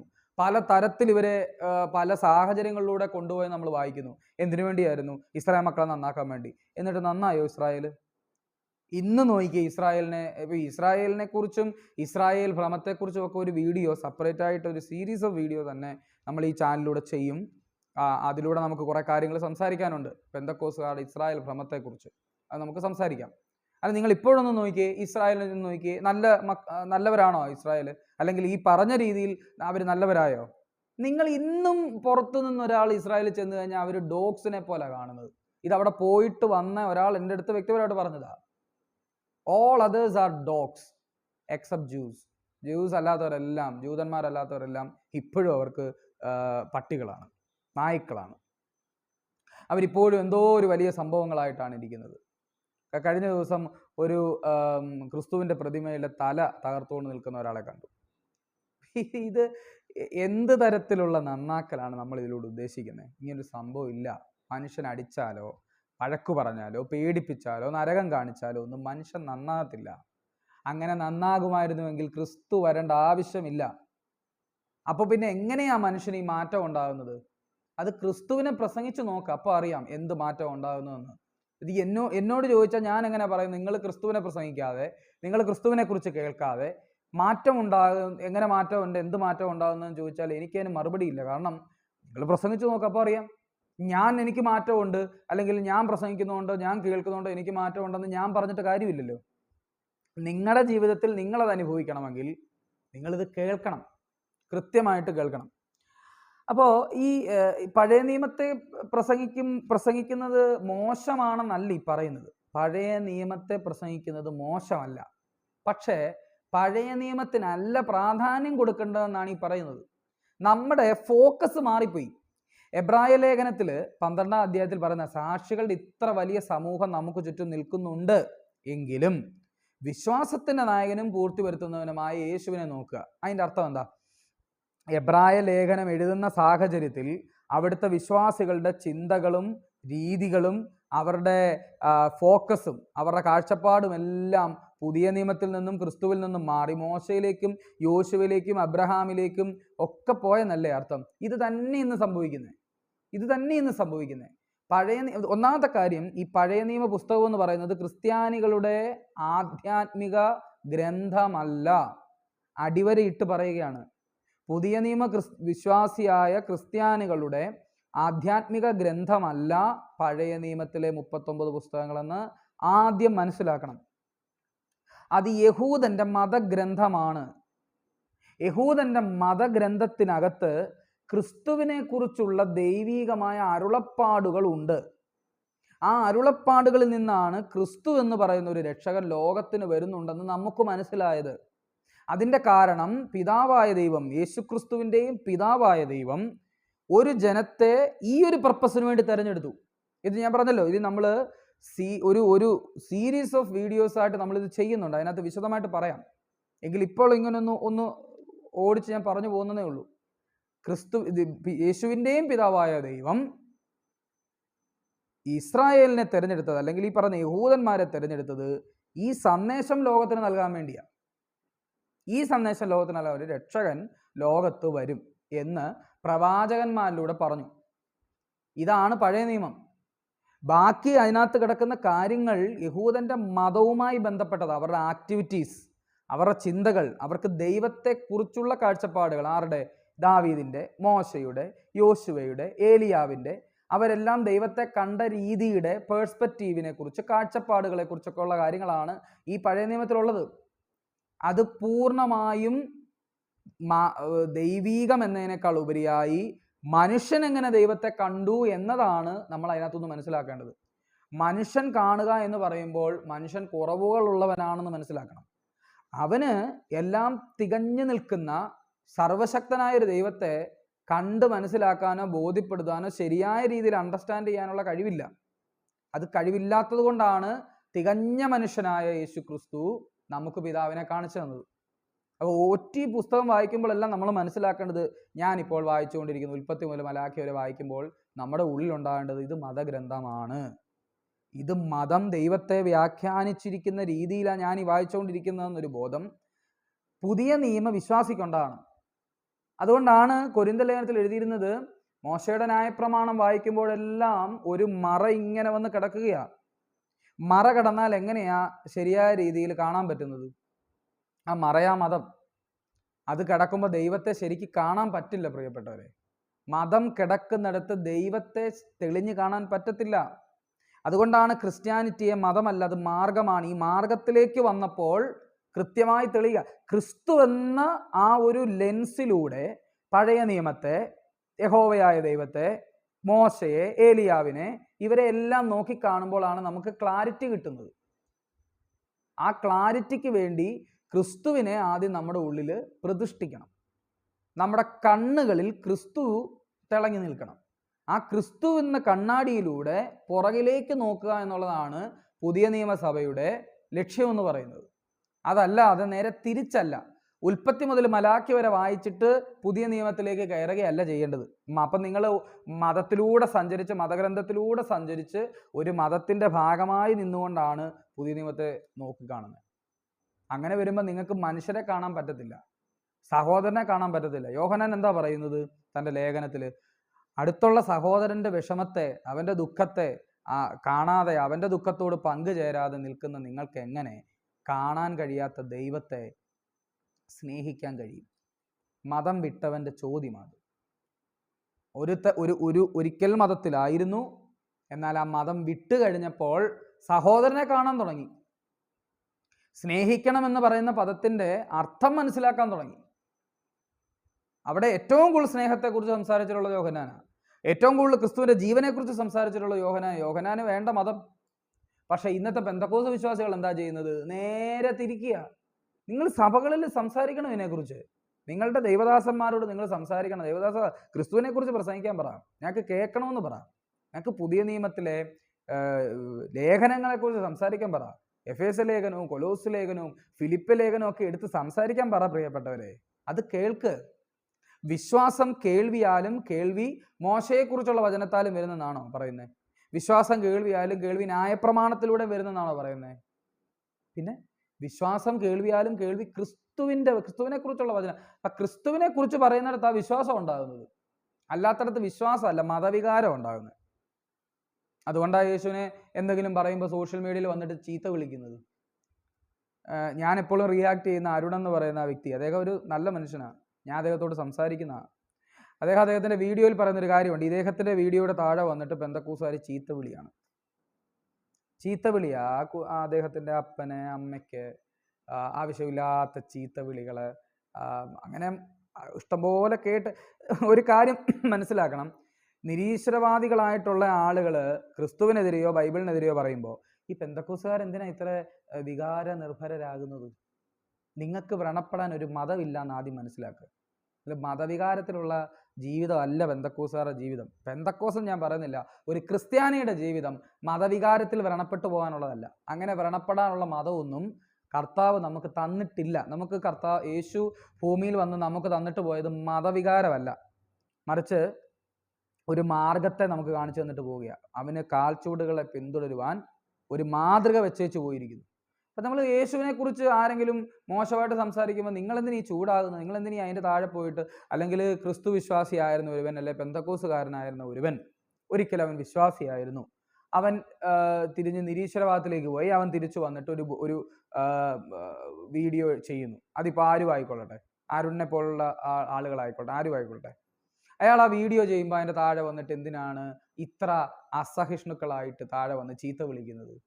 ആവശ്യമില്ലാതെ അവരുടെ വീട്ടുകാരെ പറയുന്നത്. അപ്പം അരുൺ അതിനകത്ത് പറയുക, നിങ്ങൾ എത്ര വേണേലും എന്നെ ചീത്ത വിളിച്ചോ, കാരണം നിങ്ങളുടെ ദൈവത്തിൻ്റെ സ്വഭാവമല്ലേ നിങ്ങൾക്കും ഉണ്ടാകത്തുള്ളൂ. എന്ത് മറുപടി കൊടുക്കും നിങ്ങൾ? എന്തു മറുപടിയാ ഇത്തരത്തിലുള്ള ചോദ്യങ്ങൾ? വളരെ റെലവൻ്റ് ആയിട്ടൊരു ക്വസ്റ്റ്യനാണ്. അദ്ദേഹത്തിൻ്റെ ആ ഒരു ഭാഗത്തിൽ വളരെ കൃത്യമായിട്ട് അദ്ദേഹം പറഞ്ഞിരിക്കുന്നത് ഞാനും അംഗീകരിക്കുക. നമ്മൾ ഏത് ദൈവത്തെയാണോ നമ്മൾ വിളിക്കുന്നത്, ഏത് ദൈവത്തെ, അല്ലെങ്കിൽ ദൈവത്തെ നമ്മൾ എങ്ങനെയാണോ കാണുന്നത്, അതേ സ്വഭാവമായിരിക്കും നമുക്കും. അതേ സ്വഭാവമായിരിക്കും. അപ്പം നമ്മുടെ സ്വഭാവം അറിയണമെങ്കിൽ നമ്മൾ ഏത് ദൈവത്തെയാണ് വർഷിപ്പ് ചെയ്യുന്നതെന്ന് ചിന്തിച്ചാൽ മതി. അപ്പോൾ അരുണിനെ പോലെ ഉള്ള ഒരാൾ, അല്ലെങ്കിൽ നിരീശ്വരവാദിയായിട്ടുള്ള ഒരാൾ അതിൻ്റെ താഴെ വന്ന്, അല്ലെങ്കിൽ ഒരു വീഡിയോ ചെയ്യുമ്പോൾ അതിൻ്റെ താഴെ വന്ന് ചീത്ത വിളിക്കുന്നത് നിങ്ങളുടെ ദൈവത്തിൻ്റെ പ്രശ്നമാണ്. ക്രിസ്തു വിശ്വാസി ചെയ്യത്തില്ല, ക്രിസ്തുവിനെ അറിയുന്നവൻ ചെയ്യത്തില്ല. ഈ യഥാർത്ഥത്തിൽ ക്രിസ്ത്യാനിയായിട്ട് പുതിയ നിയമത്തെ ഫോളോ ചെയ്യുന്നൊരു വ്യക്തി അങ്ങനെ ചെയ്യത്തില്ല. ഓക്കെ, യേശുവിനെ പറഞ്ഞു, അത് അവൻ്റെ സ്വാതന്ത്ര്യമാണ്, യേശുവിനെ വിമർശിക്കാം, എന്താ കുഴപ്പം? ബൈബിളിനെ വിമർശിച്ചാൽ എന്താ പ്രശ്നം? ബൈബിളിനെ വിമർശിക്കട്ടെ ആളുകൾ, ക്രിസ്തുവിനെ വിമർശിക്കട്ടെ, ഈ മാർഗത്തെ വിമർശിക്കട്ടെ. അതിന് നമ്മൾ എന്തിനാ ഇത്ര അസഹിഷ്ണുക്കളാകുന്നത്? നമുക്ക് എന്തിനാ നമ്മുടെ വികാരം വ്രണപ്പെടുന്നത്? അവരത് പറയട്ടെ. നിങ്ങൾക്ക് സംസാരിക്കാനുണ്ടെങ്കിൽ നിങ്ങൾ വചനം എടുത്ത് തിരിച്ച് സംസാരിക്കണം, അതാ ചെയ്യേണ്ടത്. അല്ലാതെ അതിൻ്റെ ഞാൻ കാണുന്നതാണ്, ഞാൻ തന്നെ ഇടുന്ന വീഡിയോയുടെ താഴെ വന്ന് എന്തെല്ലാമാണ് പറയുന്നത്. അത് ഓരോ പറഞ്ഞില്ലേ, നമ്മൾ വളർത്തപ്പെടുന്ന കൾച്ചറുണ്ട്, ഒരു സ്പിരിച്വൽ കൾച്ചർ, ആത്മീക സംസ്കാരം. ആ ആത്മീക സംസ്കാരം മതത്തിലാണോ നിൽക്കുന്നത്, മാർഗത്തിലാണോ നിൽക്കുന്നത് മാത്രം നോക്കിയാൽ മതി. അയാളിടുന്ന കമൻറ്റിലൂടെ, സംസാരിക്കുന്നതിലൂടെ, അയാളുടെ വാക്കുകളിലൂടെ ഇതെല്ലാം ഇത് പുറത്തോട്ട് വന്നുകൊണ്ടിരിക്കും. അതുകൊണ്ടാണ് പത്രോസ് യേശുവിനെ തള്ളിപ്പറയുന്ന സമയത്ത് പോലും വാലിക്കാരത്തി എന്താ വന്ന് പറഞ്ഞത്? നീ കഷ്ടപ്പെടണ്ട, യേശുവിനെ തള്ളിപ്പറഞ്ഞ്, നിന്റെ സംസാരത്തിലൂടെ അറിയാം നീ കഴിഞ്ഞ 3.5 വർഷക്കാലമായിട്ട് ഇദ്ദേഹത്തിൻ്റെ കൂടെ ആയിരുന്നു എന്നുള്ളത്. കാരണം ക്രിസ്തുവിൻ്റെ ഹംബിൾനെസ്, അദ്ദേഹത്തിൻ്റെ സംസാര രീതി, ആ കൾച്ചർ, ക്രിസ്തുവിൻ്റെ സ്പിരിച്വൽ കൾച്ചർ 3.5 കൊല്ലക്കാലം കൂടെ നടന്നപ്പോൾ പത്രോസിൽ കണ്ടെന്ന്, വിസിബിൾ ആയിട്ട് വന്നെന്ന്, അദ്ദേഹത്തിൻ്റെ സംസാരത്തിൽ അത് തെളിഞ്ഞു നിൽക്കുക. ഈ കൾച്ചറാണ് നമുക്കുണ്ടാകേണ്ടത്, വിശ്വാസികൾക്കുണ്ടാകേണ്ടത്. പക്ഷെ വിശ്വാസികൾ തന്നെ എന്താ കാണിക്കുന്നത്? ഈ കമൻറ്റ് ബോക്സിൽ എന്ത് പേഷ്യൻസ് എന്ന് പറഞ്ഞ സംഭവമില്ല, ഇവർക്ക് സഹിക്കാൻ പറ്റുന്നില്ല. ഇത് നിങ്ങൾ ദൈവത്തിന് വേണ്ടിയാണോ ഈ ചെയ്യുന്നത്? ഒരു കാര്യമില്ല കേട്ടോ, ഒരു കാര്യമില്ല. നിങ്ങൾ അങ്ങനെ ചിന്തിക്കുന്നുണ്ടെങ്കിൽ അത് ഏറ്റവും വലിയ മണ്ടത്തരമാണെന്ന് മാത്രമേ പറയാനുള്ളൂ. അതുകൊണ്ട് പഴയ നിയമം വായിക്കുകയോ പഴയ നിയമം പ്രസംഗിക്കുകയോ ചെയ്യുന്നത് തെറ്റാണെന്നല്ല. പക്ഷേ പ്രശ്നം എന്താണെന്നറിയാമോ? നിങ്ങൾ എംഫസൈസ് ചെയ്യുന്നത്, നിങ്ങൾ ഏറ്റവും കൂടുതൽ പ്രാധാന്യം കൊടുക്കുന്നത് ഈ പഴയ നിയമത്തിനാകുമ്പോഴാണ് വിഷയം. നിങ്ങളുടെ സഭകളിലെ അടിസ്ഥാന ഉപദേശം പഴയ നിയമമാകുമ്പോഴാണ് ഈ പ്രശ്നം ഉണ്ടാകുന്നത്. എത്ര പേരാണ് എൻ്റെ അടുത്ത് വ്യക്തിപരമായിട്ട് വന്ന് സംസാരിച്ചിട്ടുള്ളത്? ഈ സഭയ്ക്കകത്ത് ഇവരിത് സംസാരിച്ച് മടുക്കുകയാണ്. ഇവർക്കിത് കേൾക്കാൻ തോന്നുന്നില്ല. അങ്ങോട്ട് ചെന്ന് കയറുമ്പോഴേ കേൾക്കുന്നത് ഈ യുദ്ധത്തെക്കുറിച്ചും യഹോവ കൊന്നതിനെക്കുറിച്ചും അമാലേക്കരെ തട്ടിക്കളഞ്ഞതിനെക്കുറിച്ചും ഒക്കെ ഈ വന്ന് പറയുന്നത്. ഇതാണോ സഭയ്ക്കകത്ത് സംസാരിക്കേണ്ടത്? അതോ ദാവീദിന്റെ സങ്കീർത്തനത്തിനകത്ത് ദാവീദ് എഴുതി വെച്ചിരിക്കുന്ന അദ്ദേഹത്തിന്റെ ചില ചിന്തകളും ഇത് നിങ്ങളിത് സംസാരിച്ചത് കുഴപ്പമില്ല, പക്ഷെ അവിടെ നിന്ന് ക്രിസ്തുവിലേക്ക് വാ, അല്ലെങ്കിൽ ക്രിസ്തുവിൽ നിന്നുകൊണ്ട് ഇവരെയൊക്കെ ഒന്ന് നോക്കിക്കാണാനുള്ള മനസ്സ് നിങ്ങൾ കാണിക്കുക. അല്ലാത്ത പക്ഷം ഒരു കാര്യം പറയാം, മതത്തിന് ഇനി ഒരുപാട് നാള് ഈ ലോകത്തിൽ പിടിച്ചിരിക്കാൻ പറ്റത്തില്ല. ഫാസ്റ്റായിട്ട് ഗ്രോ ചെയ്തുകൊണ്ടിരിക്കുന്ന ഒരു സമൂഹം, ടെക്നോളജിക്കൽ അഡ്വാൻസ്മെൻറ്റ്, പുതിയ കുട്ടികൾ, ജെൻസി കഴിഞ്ഞു, ജെന്നാൽഫ കഴിഞ്ഞു, ഇപ്പോൾ പുതിയ എന്തോ ഒരു സംഭവത്തിൽ ഓടിക്കൊണ്ടിരിക്കുന്നത് 2026 നമ്മൾ നിൽക്കുന്നത്. ഒരു ഫ്യൂച്ചറിസ്റ്റിക് ആയിട്ടുള്ള ലോകത്തിലേക്ക് പൊയ്ക്കൊണ്ടിരിക്കുക. AI വളരുന്നു. നമ്മളിപ്പോൾ എന്ത് ഇപ്പം സിനിമ പോലും AI എടുത്തുകൊണ്ടിരിക്കുന്ന കാലഘട്ടമാണ്. റിയാലിറ്റി ഏതാണ്, AI വെച്ച് ചെയ്ത് ഏതാണെന്ന് പോലും തിരിച്ചറിയാൻ പറ്റാത്ത അത്രയ്ക്ക് ഡെവലപ്ഡ് ആയിട്ടുള്ളൊരു സമയത്തിലൂടെ മനുഷ്യൻ കടന്നു പോകുമ്പോൾ ഏറ്റവും കൂടുതൽ മതത്തിനെതിരെയും മതവിശ്വാസങ്ങളെയും ദൈവവിശ്വാസത്തെയും ജനങ്ങൾ ശക്തമായി ചോദ്യം ചെയ്തു തുടങ്ങി. പുതിയ തലമുറ ശക്തമായി ഇതിനെതിരെ സംസാരിച്ചു തുടങ്ങി. അവർ ചിന്തിക്കാൻ തുടങ്ങി. ഇതിനകത്ത് കോൺട്രഡിക്ഷൻസ്, ബൈബിളിൽ കോൺട്രഡിക്ഷൻസ് ഉണ്ട് എന്നതിനേക്കാൾ ഉപരിയായി ഇതിൽ പറയുന്ന വ്യാഖ്യാനങ്ങൾ തമ്മിൽ ചേരുന്നില്ല. തോന്നിയ വ്യാഖ്യാനങ്ങളല്ലേ. ഒരാൾക്ക് തോന്നുന്നത് ഇങ്ങനെ പറയും, അയാൾക്ക് തോന്നുന്നത് വേറൊരാൾ വേറെ രീതിയിൽ പറയും. ഇതും ബൈബിളുമായിട്ട് ഒത്തു നോക്കുമ്പോൾ ഇത് കോൺട്രഡിക്റ്റഡ് ആകുന്നു. ഈ കുട്ടികളെ കുറ്റം പറഞ്ഞിട്ട് കാര്യമുണ്ടോ? ഒരു സ്ഥലത്ത് നിന്ന് നോക്കുമ്പോൾ കൊല്ലുന്ന ദൈവം, വേറൊരു സ്ഥലത്ത് നിന്ന് നോക്കുമ്പോൾ സ്നേഹിക്കുന്ന ദൈവം. ഇതിലേതാ യഥാർത്ഥ ദൈവം? എന്നിട്ട് ഇതിന് നമ്മൾ എന്തെല്ലാം ന്യായീകരണങ്ങളാണ് കണ്ടുപിടിക്കുന്നത്? ദൈവത്തിൻ്റെ നീതിയാണ്, ഇത് ദൈവത്തിൻ്റെ സ്നേഹമാണ്, ദൈവത്തിന് 2 സ്വഭാവമുണ്ട്. ദൈവത്തിന് പല പല സ്വഭാവത്തിൽ പല പല രീതിയിലാണ് പെരുമാറുന്നത്. അന്ന് കൊന്ന ദൈവം ഇന്നും കൊല്ലണം?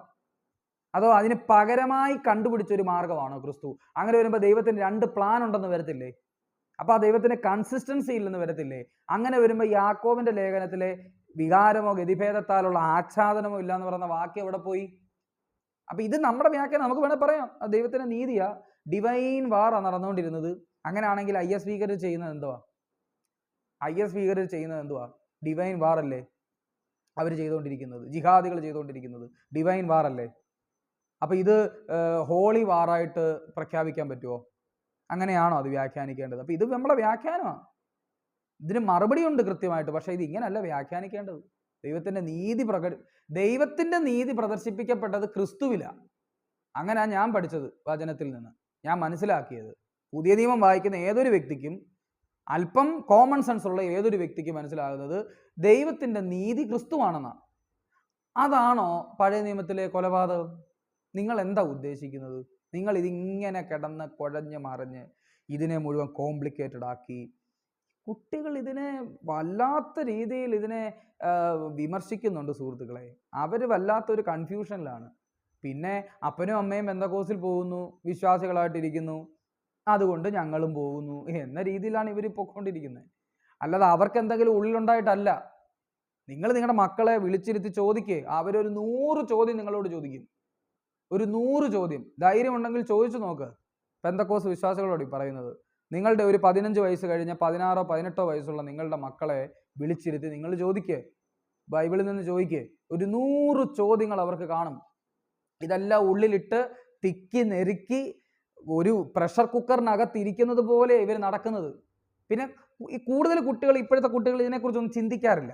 എന്തെങ്കിലുമൊക്കെ ആയിപ്പോട്ടെ, എൻ്റെ അപ്പനും അമ്മയും പെന്തക്കോസിലായിരുന്നു, അതുകൊണ്ട് ഞാനും പെന്തക്കോസിൽ പോകുന്നു, ഞായറാഴ്ച അവരുടെ കൂടെ പോയാൽ മതി, 2 കൈ അടിച്ച പരിപാടി കഴിഞ്ഞു, അതിന് ഞങ്ങളുടെ പാട്.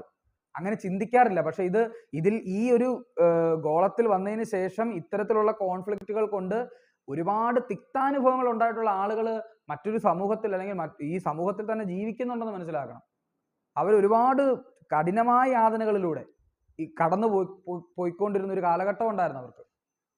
അതിലൂടെ അവർ അനുഭവിച്ച ഒരുപാട് തിക്താനുഭവങ്ങളുണ്ട്. ഇപ്പോൾ ക്രിസ്തുവിൽ നിന്ന് അല്ലെങ്കിൽ വിശ്വാസത്തിൽ നിന്ന് പോകുമെന്ന രീതിയിൽ വന്ന് നിന്ന ആളുകളുണ്ട്. എത്രയോ ആളുകൾ വിട്ടുപോയിക്കൊണ്ടിരിക്കുന്നു.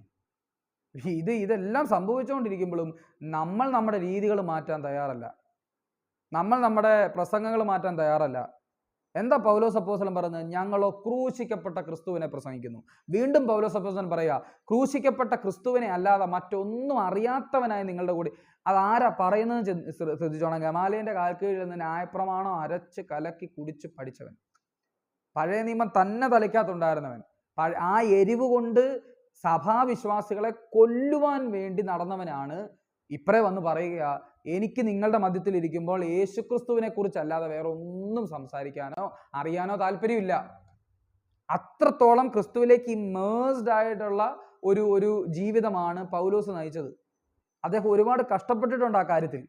ഈ മതത്തിൽ നിന്നൊന്ന് ഊരി പുറത്തേക്ക് വരാൻ. മതത്തിൽ നിന്ന് രക്ഷിച്ചവനാ ക്രിസ്തു.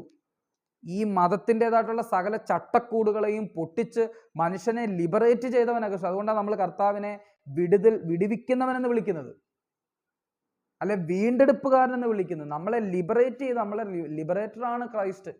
നമ്മൾ പഠിക്കുന്നതല്ലേ ഇതൊക്കെ. എവിടെ നിന്നാണ് ലിബറേറ്റ് ചെയ്തത്? പാപങ്ങളിൽ നിന്ന്. പാപം എന്താ ഈ പാപം? പാപം പാപം പാപം എന്ന് പറയുന്നതല്ലാതെ കുറെ ഡെഫിനിഷൻ ഉണ്ട്. സിനിമ കാണുന്നത്, പാട്ട് കേൾക്കുന്നത്, പെരുന്നാളിന് പോകുന്നത്, കള്ളു കുടിക്കുന്നത്, ഇതാണോ പാപം? മതമാണ് പാപം. നമ്മുടെയും എൻ്റെയും നിങ്ങളുടെയും ഒക്കെ ഉള്ളിലുള്ള മതത്തെയാണ് ഈ പാപം പാപം എന്ന് വിളിക്കുന്നത്. അതിൻ്റെ ബാക്കി പത്രങ്ങളാണ് ഇത് മുഴുവൻ. നമ്മൾ കാണുന്ന പ്രശ്നങ്ങളെല്ലാം സെൽഫ് എന്ന് പറയുന്നത്, ജഡമെന്ന് പറയുന്നത്. ഈ ചിന്ത വെച്ചുകൊണ്ട് ദൈവത്തെ നോക്കിയാൽ ദൈവത്തെ കാണാൻ കഴിയത്തില്ല, അറിയേണ്ടതുപോലെ അറിയാൻ കഴിയത്തില്ല. മതം തലയ്ക്കുള്ളിൽ ഇല്ലാത്ത ഒരേ ഒരുവനെ ഉണ്ടായിരുന്നുള്ളൂ ഭൂമിയിൽ വന്നവൻ, അത് യേശുക്രിസ്തു ആയിരുന്നു. അവൻ നോക്കിയപ്പോൾ കണ്ടത് മുഴുവൻ സ്നേഹിക്കുന്ന പിതാവിനെ. അതെങ്ങനെ കണ്ടു? അതെന്താ? ഏലിയാവ് കണ്ടപ്പോൾ തീയിറക്കുന്ന ദൈവത്തെ കണ്ടു, മോശ കണ്ടപ്പോൾ അങ്ങനെ തീഷ്ണതയുള്ളൊരു ദൈവത്തെ കണ്ടു, യോശുവ അങ്ങനെ ഒരു ദൈവത്തെ കണ്ടു. പഴയ നിയമത്തിലെ പകുതി മുക്കാൽ വരുന്ന ആളുകളും ഈ ദൈവത്തെ കണ്ടത് പണിഷ് ചെയ്യുന്ന, കോപിക്കുന്ന, പ്രശ്നം ഉണ്ടാക്കുന്ന, തീയിറക്കുന്ന ദൈവത്തെ ആണെങ്കിൽ യേശു നോക്കിയപ്പോൾ മാത്രം എങ്ങനെ ഈ പിതാവായ സ്നേഹിക്കുന്ന ഒരു ദൈവത്തെ കണ്ടത്? എങ്ങനെയാണ് യേശുവിനെ അത് കാണാൻ കഴിഞ്ഞേ? എൻ്റെ പിതാവ് സ്നേഹിച്ചുകൊണ്ടേയിരിക്കുന്നു, ഞാനും നിങ്ങളെ സ്നേഹിക്കുന്നു. എൻ്റെ പിതാവ് ദീർഘക്ഷമ കാണിച്ചുകൊണ്ടേയിരിക്കുന്നു. മനുഷ്യപുത്രൻ വന്നത് മനുഷ്യരുടെ പ്രാണങ്ങളെ നശിപ്പിക്കാനല്ല. ഞാൻ കാര്യം ചോദിച്ചോട്ടെ, ഈ കഫർനഹൂമിലെ വിഷയത്തിൽ സിമിലറായിട്ടുള്ള വിഷയമാണ് യഥാർത്ഥത്തിൽ ഈ പഴയ നിയമത്തിൽ ഏലിയാവിന്. അതുകൊണ്ട് തന്നെയാണ് ശിഷ്യന്മാർ ആ ഒരു പ്രശ്നത്തിൽ കഫർനഹൂമിൽ യേശു ചെന്നപ്പോൾ വിശ്വസിക്കാത്ത ആളുകളെ നോക്കിക്കൊണ്ട് അസഹിഷ്ണുക്കളായിട്ട് ശിഷ്യന്മാർ പറയുന്നത് എന്താണെന്നറിയാം? ഇവന്മാരെ തീയിട്ട് അങ്ങ് ദഹിപ്പിച്ചേക്കാം, പണ്ട് ഏലിയാവ് തീയിറക്കിയതുപോലെ. പക്ഷെ യേശു എന്താ അവിടെ മറുപടി പറയുന്നത്? നിങ്ങൾ ഏത് ആത്മാവിലാണ് നിങ്ങളിത് പറയുന്നത്? അപ്പം ഏലിയാവ് തീയിറക്കിയ ആത്മാവ് ഏതാണെന്നും ചിന്തിച്ചേ. നിങ്ങൾ ചിന്തിക്കാൻ വേണ്ടിയാണ് ഇത്രയും കാര്യമായിട്ട് ഈ കാര്യം നിങ്ങളോട് പറയുന്നത്. ഇത്രയും എന്താണ് സ്ട്രെയിറ്റ് ഫോർവേഡായിട്ട് ഈ കാര്യം നിങ്ങളുടെ അടുത്ത് പറയുന്നതിൻ്റെ കാര്യം ഇതാ. നിങ്ങളൊന്നും ചിന്തിക്കുക, ഏലിയാവ് ഏതാത്മാവിലാണ് അപ്പം തീയിറക്കിയെന്ന് ചിന്തിക്കുക. ഏലിയാവ് കണ്ടത് മതത്തിലൂടെയായിരുന്നു ദൈവത്തെ. അങ്ങനെ കാണുന്ന ഏലിയാവിന് തീയിറക്കാനേ പറ്റത്തുള്ളൂ. അതുകൊണ്ടാണ് മതത്തിൽ അടിയുണ്ടാകുന്നത്. മതം മനുഷ്യനെ കൊല്ലുന്നതിൻ്റെ കാരണം അതാ. മതം മനുഷ്യനിൽ ഇൻക്വിസിഷൻ നടത്തുന്നതിൻ്റെ കാരണം അതാ. ക്രിസ്ത്യാനി ചെയ്യത്തില്ലത്. ക്രിസ്ത്യാനിക്ക് ഒരാളെ ചീത്ത വിളിക്കാൻ പറ്റത്തില്ല, ക്രിസ്ത്യാനിക്ക് ഒരാളെ അപമാനിക്കാൻ പറ്റത്തില്ല.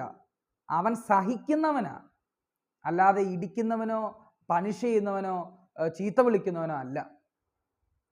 പക്ഷെ ഇത് മനസ്സിലാകണമല്ല, മതത്തിൻ്റെ കണ്ണാടി എടുത്ത് മാറ്റണം.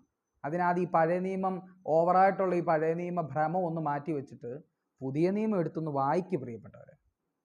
ക്രിസ്തുവിനെക്കുറിച്ച് വായിക്കുക, എന്താ എഴുതി വെച്ചിരിക്കുന്നതെന്നൊന്ന് മനസ്സിലാക്കി ആ ലേഖനങ്ങളൊക്കെ എടുത്തൊന്ന് വായിക്കുമ്പോൾ, റോമാലേഖനമൊക്കെ എടുത്ത് വായിക്കുമ്പോൾ മനസ്സിലാകും യഹൂദൻ എന്താ പറ്റിയതെന്ന്, യഹൂദൻ എന്തുകൊണ്ടാണ് ഈ തെറ്റിപ്പോയതെന്ന് കൃത്യമായിട്ട് മനസ്സിലാകും റോമാലേഖനം വായിക്കുമ്പോൾ. അപ്പം ഒന്നാമത്തെ കാര്യം എന്ന് പറയുന്നത് ഈ ഓൾഡ് ടെസ്റ്റമെന്റ്, പഴയ നിയമം സഭകൾ ഇങ്ങനെ കിടന്ന് കറങ്ങുക. അപ്പം ഇതിനകത്ത് വേറൊരു കാര്യം എന്ന് പറഞ്ഞാൽ, ഈ ജീവിതത്തിലെ അല്ലെങ്കിൽ മനുഷ്യരുടെ ചില എന്താണ് സാഹചര്യങ്ങളെയൊക്കെ പഴയ നിയമത്തിലെ സാഹചര്യങ്ങളുമായിട്ട് ബന്ധപ്പെടുത്തിക്കൊണ്ട് നമുക്ക് സംസാരിക്കാൻ പറ്റും. മോശ ചെയ്ത കാര്യങ്ങളിൽ കുറേയൊക്കെ ശരികളുണ്ട്, യോശുവ ചെയ്ത കാര്യങ്ങളിൽ കുറേയൊക്കെ ശരികളുണ്ട്. ഇവരുടെ എരിവ്, ദൈവത്തോടുള്ള ഇവരുടെ കമ്മിറ്റ്മെൻറ്റ്, അതിനൊന്നും തള്ളിക്കളയുവാൻ പറ്റത്തില്ല. അതുകൊണ്ടാണ് എബ്രായ ലേഖനം എഴുതി വെച്ചിരിക്കുന്നത്, മോശ ദൈവഭവനത്തിലൊക്കെയും വിശ്വസ്തനായിരുന്നു. അപ്പം നമ്മൾ എടുത്തിട്ട് മോശയുടെ വിശ്വസ്തത നമുക്ക് വേണമെന്നായി പഠിപ്പിക്കുന്നത്. അങ്ങനല്ലേ സഭകളിൽ പഠിപ്പിക്കുന്നത്? മോശ വിശ്വസ്തനായിരുന്നു, കണ്ടോ, അതുപോലെ നമ്മളും വിശ്വസ്തനായിരിക്കണം. അതല്ല ബൈബിൾ പഠിപ്പിക്കുന്നത്, അത് തെറ്റാ. ആ വ്യാഖ്യാനമായി പ്രശ്നം. മോശയേക്കാൾ വലിയ വേറൊരുത്തനുണ്ട് ഇവിടെ, ക്രിസ്തു. അപ്പം നമുക്ക് എങ്ങനെ ഇത് മനസ്സിലാക്കേണ്ടത്? പഴയ നിയമം ശരികളാണ്, ഒരുപാട് ശരികളുണ്ട്. മോശ ഒരു ശരി, അബ്രഹാം ഒരു ശരി, ഇസഹാക്ക് ഒരു ശരി, യോശുവ വേറൊരു ശരി, ഇങ്ങനെ ഒരുപാട് ശരികളുണ്ട്. പക്ഷെ സത്യം ക്രിസ്തു മാത്രമേ ഉള്ളൂ. നമുക്ക് ശരി വേണോ സത്യം വേണോ നമ്മൾ തിരഞ്ഞെടുക്കണം. ശരി വേണോ സത്യം വേണോ? സത്യമാണ് വേണ്ടതെങ്കിൽ ക്രിസ്തുവിനെ എടുക്കണം. അപ്പോൾ ഈ ശരികളെല്ലാം ആവശ്യമില്ലാതെ വരും. എനിക്ക് ശരികൾ വേണ്ട. ശരികൾ എന്ന് പറയുന്നത്, റൈറ്റ് ഓർ റോങ് എന്ന് പറയുന്നത് പേഴ്സ്പെക്റ്റീവിനനുസരിച്ച് മാറും. മനസ്സിലായോ? നമ്മുടെ കാഴ്ചപ്പാടനുസരിച്ച് എൻ്റെ ശരിയല്ലല്ലോ കേട്ടുകൊണ്ടിരിക്കുന്ന നിങ്ങളുടെ ശരി. അതുകൊണ്ടായിരിക്കുമല്ലോ ഇതിൻ്റെ കമൻറ്റ് ബോക്സിൽ വരുവാൻ പോകുന്ന കമൻറ്റുകളെ പ്രെഡിക്റ്റ് ചെയ്തുകൊണ്ട് ഞാൻ പറയുക, എൻ്റെ ശരികളല്ല നിങ്ങളുടെ ശരി, നിങ്ങളുടെ ശരികളല്ല വേറൊരാളുടെ ശരി. അത് പേഴ്സ്പെക്റ്റീവ് അനുസരിച്ച് മാറും. പക്ഷെ സത്യം ഒന്നേ ഉള്ളൂ, ഒറ്റ ഒരു കാര്യം. അത് പേഴ്സ്പെക്റ്റീവ് അനുസരിച്ച് മാറുന്നുണ്ടെങ്കിൽ സത്യമല്ല, അത് ശരിയാ. ശരികളാ മാറുന്നത്, സത്യത്തിന് മാറാൻ പറ്റത്തില്ല. സത്യം ഒന്നേ ഉള്ളൂ, അതാ ക്രിസ്തു. അപ്പൊ മോശയുടെ ജീവിതത്തിൽ നിന്ന് നമുക്കൊന്നും പഠിക്കാനില്ല. പഠിക്കാനുള്ളത് സദാചാരപരമായിട്ടുള്ള കാര്യമാണ്. അത് പഠിച്ചുകൊണ്ട് കാര്യമില്ല, അതാ പ്രശ്നം. മോശയുടെ ജീവിതത്തിൽ നിന്ന് പഠിക്കാനുണ്ടെങ്കിൽ എബ്രഹാം ലിങ്കന്റെ ജീവിതത്തിൽ നിന്ന് പഠിക്കാനുണ്ട്, മഹാത്മാഗാന്ധിയുടെ ജീവിതത്തിൽ നിന്ന് പഠിക്കാനുണ്ട്,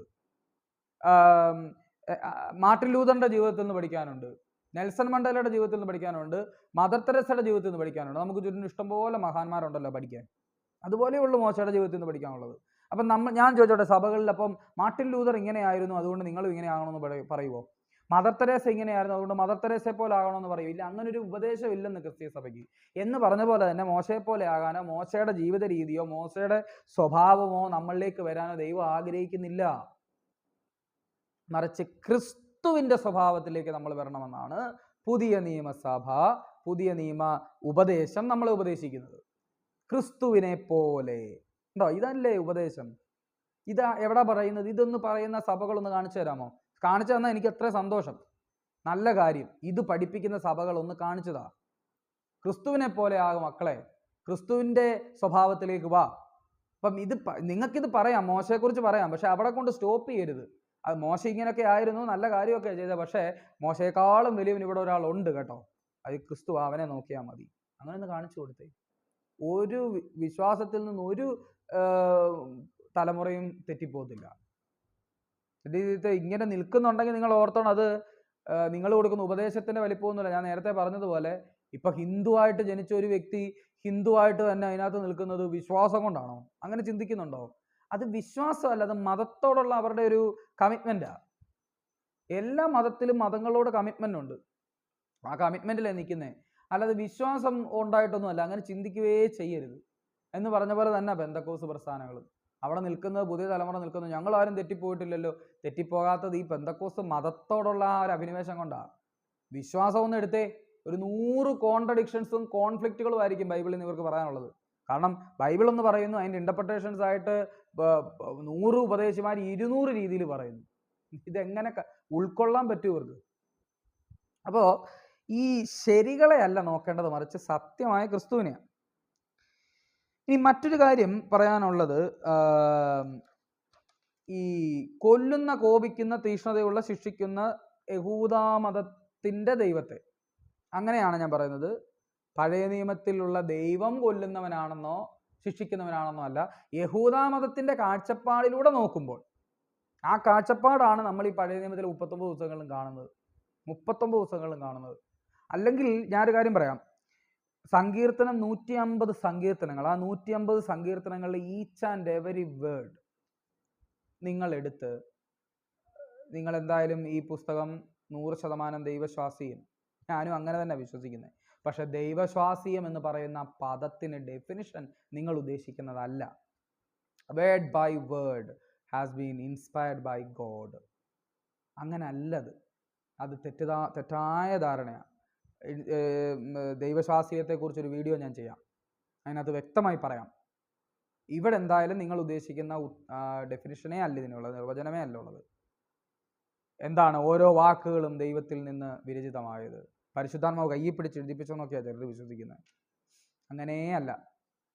അങ്ങനെയാണെങ്കിൽ എൻ്റെ ചോദ്യം ഇതാണ്, സങ്കീർത്തനത്തിൽ 150 സങ്കീർത്തനത്തിൽ പറഞ്ഞിരിക്കുന്ന എല്ലാ വാക്കുകളും വേർഡ് ബൈ വേർഡ് നമുക്ക് ജീവിതത്തിലേക്ക് as A Christian as A new testament believer എന്നുള്ള രീതിയിൽ ജീവിതത്തിലേക്ക് എടുക്കാൻ പറ്റുമോ? ഈ ചോദ്യത്തിന് ഉത്തരം വിശ്വാസികളായിട്ടുള്ളവർ കമന്റിൽ തരണം.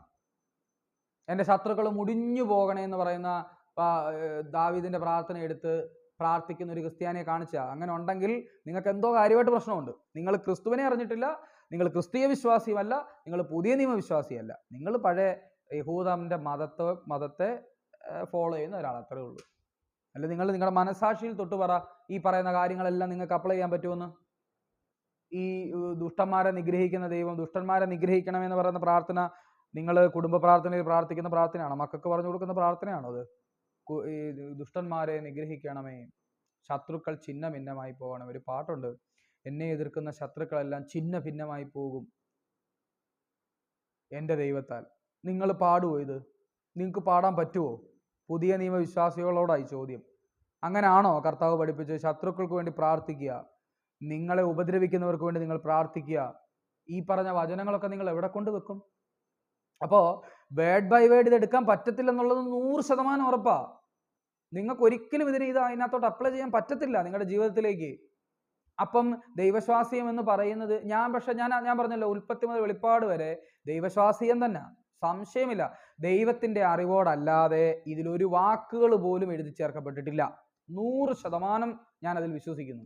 പക്ഷേ ദൈവശ്വാസിയം എന്ന നിർവചനം ഭൂരിഭാഗം വരുന്ന ബന്ധക്കോസുകാരുടെ ചിന്തകളിലുള്ള നിർവചനമല്ല അതിൻ്റെ യഥാർത്ഥ നിർവചനം. അങ്ങനെയാണെങ്കിൽ ഈ പറയുന്ന കാര്യങ്ങൾക്ക് ഉത്തരം നൽകണം. വേർഡ് ബൈ വേർഡ് നിങ്ങൾക്ക് എടുക്കാൻ കഴിയുമോ? ദാവീദിന്റെ പ്രാർത്ഥന എടുക്കാൻ കഴിയുമോ? യോശുവയുടെ പ്രാർത്ഥന എടുക്കാൻ കഴിയുമോ? ഞാനും എൻ്റെ കൂടെ, നിങ്ങൾ നിങ്ങളുടെ ഇഷ്ടത്തിന് പൊക്കോ, ഞാനും എൻ്റെ കുടുംബവും കൂടെ യഹോവയെ ആരാധിച്ചോളാം വീടുകളിൽ അടിച്ചു വെക്കുന്ന വചനമാണ്.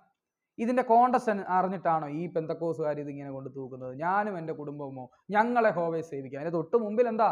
ഒരു ലീഡറിന്റെ പതനമാണത്. യോശുവ എന്ന് പറയുന്ന ലീഡറിന്റെ പതനത്തിന്റെ വാക്കുകളാണ് അത് എഴുതി ഭിത്തിയിൽ ഒട്ടിച്ചു വെച്ചിരിക്കുക. തൊട്ട് മുമ്പേ കടന്നുപോയ ഒരു ലീഡർ, ഈ ജനത്തെ നീ രക്ഷിക്കുന്നില്ലെങ്കിൽ എൻ്റെ പേര് നിന്റെ ജീവപുസ്തകത്തിൽ നിന്ന് മായ്ച്ചോട്ടെ എന്ന് പറയുന്ന ഒരു മോശ അവിടെ നിന്നിട്ട്, മോശയ്ക്ക് പുറകെ വന്ന യോശുവ പറഞ്ഞ എന്താണെന്നറിയാമോ? നിങ്ങൾ നിങ്ങളുടെ ഇഷ്ടത്തിന് പൊക്കോ, എൻ്റെ വിഷയമല്ലത്, ഞാനും എൻ്റെ കുടുംബം യഹോവയെ സേവിക്കുമെന്ന്. ഇതിൻ്റെ കോണ്ടസ്റ്റ് അറിയുമായിരുന്നെങ്കിൽ നിങ്ങൾ ഇത് ഭിത്തിയിൽ തൂക്കും. അപ്പോൾ കോണ്ടസ്റ്റ് അറിഞ്ഞിട്ടാണോ നിങ്ങൾ ഇത് ചെയ്യുന്നത്? ഇത് ഈ പ്രശ്നം എന്നാന്ന് പറഞ്ഞാൽ, ഇത് മതത്തിന്റെ കണ്ണുകളിലൂടെ തന്നെ ക്രിസ്തുവിനെ നോക്കി, ബൈബിളിനെ നോക്കി. പിന്നെ ഈ കൂടുതലും നമുക്ക് ഈ ഉപദേശം കേൾക്കുന്നതിനേക്കാൾ, ക്രിസ്തുവിനെ കുറിച്ചുള്ള വചനങ്ങൾ കേൾക്കുന്നതിനേക്കാൾ നമുക്ക് ഈ സംഭവങ്ങൾ കേൾക്കാൻ ഭയങ്കര ഇഷ്ടമാണ്. അത്ഭുതങ്ങള്, മോശ ഇങ്ങനെ വടിയിട്ടപ്പോൾ അതിങ്ങനെ പാമ്പായിട്ട് വന്നത്, യോശുവ പോയിട്ട് കുറേ 10-21 രാജാക്കന്മാരെ ജയിച്ചു കയറിയ കഥയൊക്കെ കേൾക്കുമ്പോൾ ആവേശം കൊള്ളും ആളുകൾ. ഈ ദാവീദ് കല്ലെറിഞ്ഞ് ഗോലിയാത്തിനെ കൊന്ന് നമ്മൾ ഹല്ലേലൂയ സ്തോത്രം പറഞ്ഞിട്ട് എന്താ പ്രിയപ്പെട്ടവരെ കാര്യം? നമ്മുടെ ജീവിതത്തിൽ എന്ത് മാറ്റം അതുകൊണ്ട് ഉണ്ടാകുന്നത് ഒന്ന് പറഞ്ഞേ. ഈ ശൗലും ദാവീദും തമ്മിലുള്ള ഈ ഒരു ഓട്ടം അത് വായിക്കുമ്പോൾ നമ്മളെന്തിനാ ഇത്ര വികാരതീനാകുന്നത്? നമ്മളെന്തിനാ സ്തോത്രം പറയുന്നത്? എനിക്ക് മനസ്സിലാകുന്നില്ല അത് ചോദിക്കുന്നത്. ഇത് നാളുകളായി ഇത് കണ്ടുകൊണ്ടിരിക്കുകയാണ്. ഏലിയാവ് തീ ഇറക്കി 250 പേരെ കൊന്നു അല്ലെങ്കിൽ വെട്ടിക്കൊന്നു എന്നൊക്കെ പറയുമ്പോൾ നമ്മൾ ഹല്ലേലൂയയും സ്തോത്രവും പറയുന്നതിനെ കുറിച്ച് എനിക്ക് മനസ്സിലാകുന്നില്ല അത് എന്ത് തരം മാനസികാവസ്ഥയാണെന്ന് കേട്ടോ. ഇനി യഹൂദ മതത്തെ വളർത്തുക എന്നുള്ളത് സഭയുടെ തൊഴിലോ സഭയുടെ അജണ്ടയോ ഒന്നുമല്ല. പുതിയ നിയമസഭയ്ക്ക് യഹൂദ മതത്തെ വളർത്തണമെന്ന് യാതൊരു അജണ്ടയും ഇല്ല. പുതിയ സഭയുടെ ഏക ഉദ്ദേശം എന്ന് പറയുന്നത് ക്രിസ്തുവിനെ പ്രസംഗിക്കുക എന്നുള്ള, ഡബിൾ കൊട്ടേഷൻ മാർക്ക് ഞാൻ പറയുന്നത്, ക്രിസ്തുവിനെ പ്രസംഗിക്കുക, ഇത് മാത്രമേ ഉള്ളെന്ന്. ക്രിസ്തു മാത്രം ക്രിസ്തു മാത്രം ക്രിസ്തു മാത്രം, അതാ പുതിയ നിയമസഭ. അല്ലാതെ ഇത് നമ്മൾ ഈ പുതിയ നിയമസഭയിലൂടെ യഹൂദന്റെ മതത്തെ ഒന്ന് വളർത്തി നോക്കാമെന്നും പറഞ്ഞ് നമ്മൾ എന്നിട്ട് ഈ യഹൂദൻ ഇന്ന് ലോകത്തിലുള്ള യഹൂദൻ, ഒന്നാമത് ഇവര് വളരെ എണ്ണത്തിൽ വളരെ കുറവാണ്, ആ ഉള്ളതിൽ തന്നെ പകുതി മുക്കാലും നിരീശ്വരവാദികളാണ്. വളരെ തുച്ഛമായിട്ടുള്ള ഒരു വിഭാഗം ആളുകൾ മാത്രമേ ഇന്നും ഈ മതത്തെ അധീർ ചെയ്യുന്നുള്ളൂ. പുതിയ തലമുറ മുഴുവൻ നിരീശ്വരവാദത്തിലാണ്, അല്ലെങ്കിൽ കമ്മ്യൂണിസ്റ്റുകൾ നിരീശ്വരവാദം, കമ്മ്യൂണിസം പോട്ടെ, നിരീശ്വരവാദത്തിൽ അവർ പൊയ്ക്കൊണ്ടിരിക്കുന്നത്. അവർ കൂടുതൽ സയന്റിഫിക് ആയിട്ടുള്ള കാര്യങ്ങൾക്ക് വേണ്ടി അവർ ടൈം സ്പെൻഡ് ചെയ്തുകൊണ്ടിരിക്കുക. അപ്പൊ യഹൂദന് പോലും വേണ്ടാത്ത ഈ മതവും ചുമന്നുകൊണ്ട് പെന്തക്കോസുകാർ എന്തിനീ നടക്കുന്നതെന്ന് എൻ്റെ സംശയം. വിശ്വാസികൾ എന്തിനീ ഈ ഭാരം എടുത്ത് തലയെ വെച്ചിരിക്കുന്നു? എന്തിനീ മതത്തെ വിശ്വാസികൾ ഈ ചുമന്നുകൊണ്ട് നടക്കുന്നു? എന്തിന് ഇസ്രായേലിന് വേണ്ടി വാദിക്കുന്നു, യഹൂദന് വേണ്ടി വാദിക്കുന്നു? മനസ്സിലാകാത്ത കാര്യമാണ്. ഇസ്രായേലിനെ കുറിച്ച് പറയുമ്പോൾ 100 നാവാ പെന്തക്കോസ്ത് പാസ്റ്റർമാർക്ക്. സാജു ചാത്തൻ എന്ന് പറയുന്ന ഒരു ആളുണ്ട്. ഇദ്ദേഹത്തിന് കൺവെൻഷൻ പ്രസംഗങ്ങളിൽ വാ തുറന്നാൽ ഇതേ ഉള്ളു പറയാൻ. ഇസ്രായേലിനെ അങ്ങനെ ചെയ്തു, ഇസ്രായേലിനെ ഇങ്ങനെ ചെയ്തു, ദൈവം അവരെ എൻ്റെ പൊന്നു ബ്രദറെ, ദൈവം കാക്കുന്നതല്ല, അവർക്ക് ഡോം ഉള്ളതുകൊണ്ടാണ് അവർ അയൺ ഡോം ഒക്കെ വെച്ചിട്ട് അവർ രക്ഷപ്പെടുന്നത്. ഇവര് എന്താ പറയാ, ടെക്നോളജിക്കലി അഡ്വാൻസ്ഡ് ആണ്. ടെക്നോളജിക്കലി അഡ്വാൻസ്ഡ് അവര്. അല്ലാതെ ദൈവം ഇങ്ങനെ പൊതിഞ്ഞു സൂക്ഷിക്കുന്നു. അതെന്ത് തരം ദൈവമാണ് നിങ്ങൾ ഈ പ്രസംഗിക്കുന്ന ദൈവം? യുദ്ധത്തിനെ സഹായിക്കുന്ന ദൈവമാണ് നമ്മുടെ ദൈവം. അങ്ങനെയാണോ നിങ്ങൾ മനസ്സിലാക്കിയിരിക്കുന്നത്? യുദ്ധം ഉണ്ടാക്കാൻ വരുന്ന, യുദ്ധത്തിൽ ഇപ്പൊ ഇസ്രായേൽ യുദ്ധം ചെയ്തുകൊണ്ടിരിക്കുമ്പം ഇസ്രായേലിന്റെ മണ്ടയിൽ വന്നിട്ട് ദൈവം ഇങ്ങനെ, എന്ത് ദൈവം? എന്നിട്ട് നിങ്ങൾ എങ്ങനെ ഈ ക്രിസ്തുവിനെ പ്രസംഗിക്കുന്നു സഭയ്ക്കകത്ത് നിന്നുകൊണ്ട്? നിങ്ങൾ പ്രസംഗിക്കുന്നില്ലല്ലോ, അതുകൊണ്ട് പിന്നെ കുഴപ്പമില്ല. ക്രിസ്തുവിനെ പ്രസംഗിക്കുന്നില്ലല്ലോ. ഇപ്പൊ യഹൂദ മതത്തെ വളർത്താനല്ല ക്രിസ്ത്യാനി ജീവിക്കുന്നത്. ക്രിസ്ത്യാനിക്ക് അങ്ങനെ ഒരു ബാധ്യതയില്ല. യഹൂദ മതത്തെ വളർത്താനോ അവരുടെ മതഗ്രന്ഥത്തെ വളർത്താനോ ഒന്നും ക്രിസ്ത്യാനിക്ക് യാതൊരു തരത്തിലുള്ള, ആസ് എ ക്രിസ്ത്യൻ എനിക്ക് അങ്ങനെ ഒരു ഒബ്ലിഗേഷൻ ഇല്ല, എനിക്ക് അങ്ങനെ ഒരു ഉത്തരവാദിത്വം ഇല്ല. എനിക്ക് ക്രിസ്തുവിനെ ഉയർത്തുക എന്നുള്ളതാണ് എൻ്റെ പരമമായ ലക്ഷ്യം. ഇത് പിന്നെ ഞാൻ നേരത്തെ പറഞ്ഞ പോലെ തന്നെ ഇത് എങ്ങനെ ഇത് രണ്ടും കൂടെ ടാലിയായി പോകുന്നു കൂടി പറയണം. അതായത് ഈ പഴയ നിയമത്തിലെ ഈ മതത്തിലെ ദൈവവും പുതിയ നിയമത്തിലെ യേശു ക്രിസ്തു ഭൂമിയിലേക്ക് ഇറങ്ങി വന്ന് കാണിച്ചു തന്ന പിതാവായ ദൈവവും കൂടെ നിങ്ങൾ ഇത് എങ്ങനെ ടൈം ചെയ്ത് കൊണ്ടുപോകുന്നുള്ളത്, അതാണല്ലോ നിങ്ങൾ ചെയ്തുകൊണ്ടിരിക്കുന്നത്. എന്നിട്ട് ഇതിനെക്കുറിച്ച് ചോദ്യം ചെയ്യുന്നവർ കുറ്റക്കാരാവും. അതാണ് പ്രശ്നം. പിന്നെ നിങ്ങളുടെ വിശദീകരണം ഇത് ലോജിക്കുമായിട്ട് ഒരു ബന്ധവുമില്ല. അതായത് ലോജിക്ക് എന്ന് പറയുമ്പോൾ നമ്മളിപ്പം ബുദ്ധി കൊണ്ടാണോ വചനത്തെ അളക്കുന്നത് അല്ലെങ്കിൽ ദൈവത്തെ അളക്കുന്നതെന്നൊക്കെ ഒരു ചോദ്യം വരും. നിങ്ങൾ ബുദ്ധി കൊണ്ടാണോ? ദൈവാത്മാവിലല്ലേ? ശരി, ആയിക്കോട്ടെ. ദൈവവചനത്തിനൊരു ലോജിക്കില്ലേ? ദൈവവചനത്തിനൊരു ലോജിക്കില്ലേ? അതിനെ എങ്ങനെ ഈ രണ്ടും കൂടെ ടൈം ചെയ്ത് പോകുന്നത്? അവിടെ പ്രശ്നം. ഈ വിശ്വാസത്തിനകത്തൊരു ലോജിക്കുണ്ട്. ആ ലോജിക്ക് ഫയം അല്ലെങ്കിലാണ് ഈ പ്രശ്നം ഉണ്ട്. അതുകൊണ്ട് ഈ പുതിയ തലമുറ മുഴുവൻ അതായി ചോദിക്കുന്നത്. അതുകൊണ്ട് എനിക്ക് ഒരുപാട് കാര്യങ്ങൾ ഇതിനകത്ത് സംസാരിക്കാനുണ്ട്. അതായത് എനിക്ക് വ്യക്തിപരമായിട്ട് അറിയാവുന്ന സഭകളുണ്ട്, വ്യക്തിപരമായിട്ട് അറിയാവുന്ന ദൈവ മക്കളുണ്ട്, വിശ്വാസികളുണ്ട്. എത്രയോ ആളുകൾ എൻ്റെ അടുത്ത് വന്ന് പറഞ്ഞിട്ടുണ്ടെന്ന് അറിയാം. അവരുടെ ജീവിതത്തിൽ ഏറ്റവും വലിയ കോൺഫ്ലിക്റ്റ് എന്ന് പറയുന്നത് ഇതാ. ക്രിസ്തുവിനെ കേൾക്കാൻ വേണ്ടി സഭയ്ക്കകത്ത് ചെന്നിരിക്കും. പാസ്റ്ററിനാണ് പറയാനുള്ളത് മുഴുവനും ഈ പറയുന്ന പോലെ ദാവീദ് ഗോലിയാത്തിനെ കൊന്ന കാര്യവും, മോശ ചെങ്കൽ, ഇതൊക്കെ മതി പ്രിയപ്പെട്ടോ. ഇതൊക്കെ കേട്ട് മടുത്ത്. ഇതുകൊണ്ട് മനുഷ്യന് ഒരു പ്രയോജനം ഉണ്ടാകുന്നില്ല. മോശ ഒരു മനുഷ്യനും രക്ഷ കൊടുത്തിട്ടില്ല. 20 ലക്ഷം ആളുകളെയും കൊണ്ട് 40 വർഷം ഈ മോശ മരുഭൂമി കൂടെ നടന്നിട്ട് രക്ഷ കൊടുക്കാൻ പറ്റിയോ? യോശുവ, കാലേബ്, ഇവർ രണ്ടുപേരും കൂടെ ശ്രമിച്ചിട്ട് ഇവർക്ക് സ്വസ്ഥത കൊടുക്കാൻ പറ്റിയോ? ഈ മഹാപുരോഹിതന്മാര് ഊനമില്ലാത്തതിനെല്ലാം കൂടെ വർഷാവർഷം കൊണ്ട് സമർപ്പിച്ചിട്ട് മനുഷ്യന് വല്ല പ്രയോജനം ഉണ്ടായോ? ഈ പ്രയോജനമില്ലാത്ത ഈ പ്രസംഗങ്ങൾ വെറുതെ പറഞ്ഞ് മനുഷ്യരുടെ 2.5 മണിക്കൂറിനെ നശിപ്പിക്കുക എന്നുള്ളതല്ലാതെ, കുറെ സ്കെപ്റ്റിക്സുകളെ ഉണ്ടാക്കുക എന്നുള്ളതല്ലാതെ സഭയിൽ നിന്ന് പ്രൊഡക്റ്റീവായിട്ടുള്ള ഒരു കാര്യവും ഉണ്ടാകുന്നില്ല. കുറെ സ്കെപ്റ്റിക്സുകളെ ഉണ്ടാക്കുന്നുണ്ട്, സംശയ രോഗികളെ, സംശയാലുക്കളെ ഉണ്ടാക്കാൻ പറ്റുന്നുണ്ടെന്നല്ലാതെ നിങ്ങളുടെ പ്രസംഗങ്ങൾ കൊണ്ട് യാതൊരു പ്രയോജനവും മനുഷ്യനുണ്ടാകുന്നില്ല. പിന്നെ കുറെ മതവികാരം ഉണ്ടാക്കാൻ പറ്റുന്നുണ്ട്. എൻ്റെ ദൈവത്തെ തൊട്ടവനെ ഞാൻ തട്ടും. കുറച്ച് നാളുകൾക്ക് മുമ്പ് ഒരു മതിലിൽ വിഗ്രഹാരാധികൾ എന്ന കുറെ ഭാഗങ്ങളാണ്. വിഗ്രഹാരാധികളെ, ദുർഭാഷണക്കാരെ, വ്യഭിചാരികളെ, ഈ വകക്കാർ ദൈവരാജ്യം അവകാശമാക്കിയില്ല. അപ്പോൾ അതിൻ്റെ കുറച്ച് നാളുകൾക്ക് മുമ്പ് ഈ വിഗ്രഹാരാധികൾ എന്നുള്ളത് ഏതോ ഹിന്ദു വിഭാഗത്തിലുള്ള ആളുകളോ ഒക്കെ വന്ന് പ്രശ്നം ഉണ്ടാക്കി അത് തൂത്ത് കളഞ്ഞു, അത് മായ്ച്ചു കളഞ്ഞു. തൊട്ടു പിറ്റേ ദിവസം ആ മതിലിൻ്റെ വാതിൽക്കൽ തന്നെ ഒരപകടം ഉണ്ടാകുന്നു. പെന്തക്കോസ് വിശ്വാസികൾ ഫേസ്ബുക്കിൽ വന്നിട്ട് എന്തൊക്കെ കാര്യങ്ങളാണ് പറഞ്ഞതെന്നറിയാമോ? ദൈവം ശിക്ഷിച്ചതാ, ദൈവം കൊടുത്തതാ, ദൈവവചനത്തെ തൂക്കാൻ പോയത് കൊണ്ട് ദൈവം ഉണ്ടാക്കിയ ആക്സിഡൻറ്റാ. നിങ്ങൾ എന്തിനെ സ്ഥാപിക്കാൻ?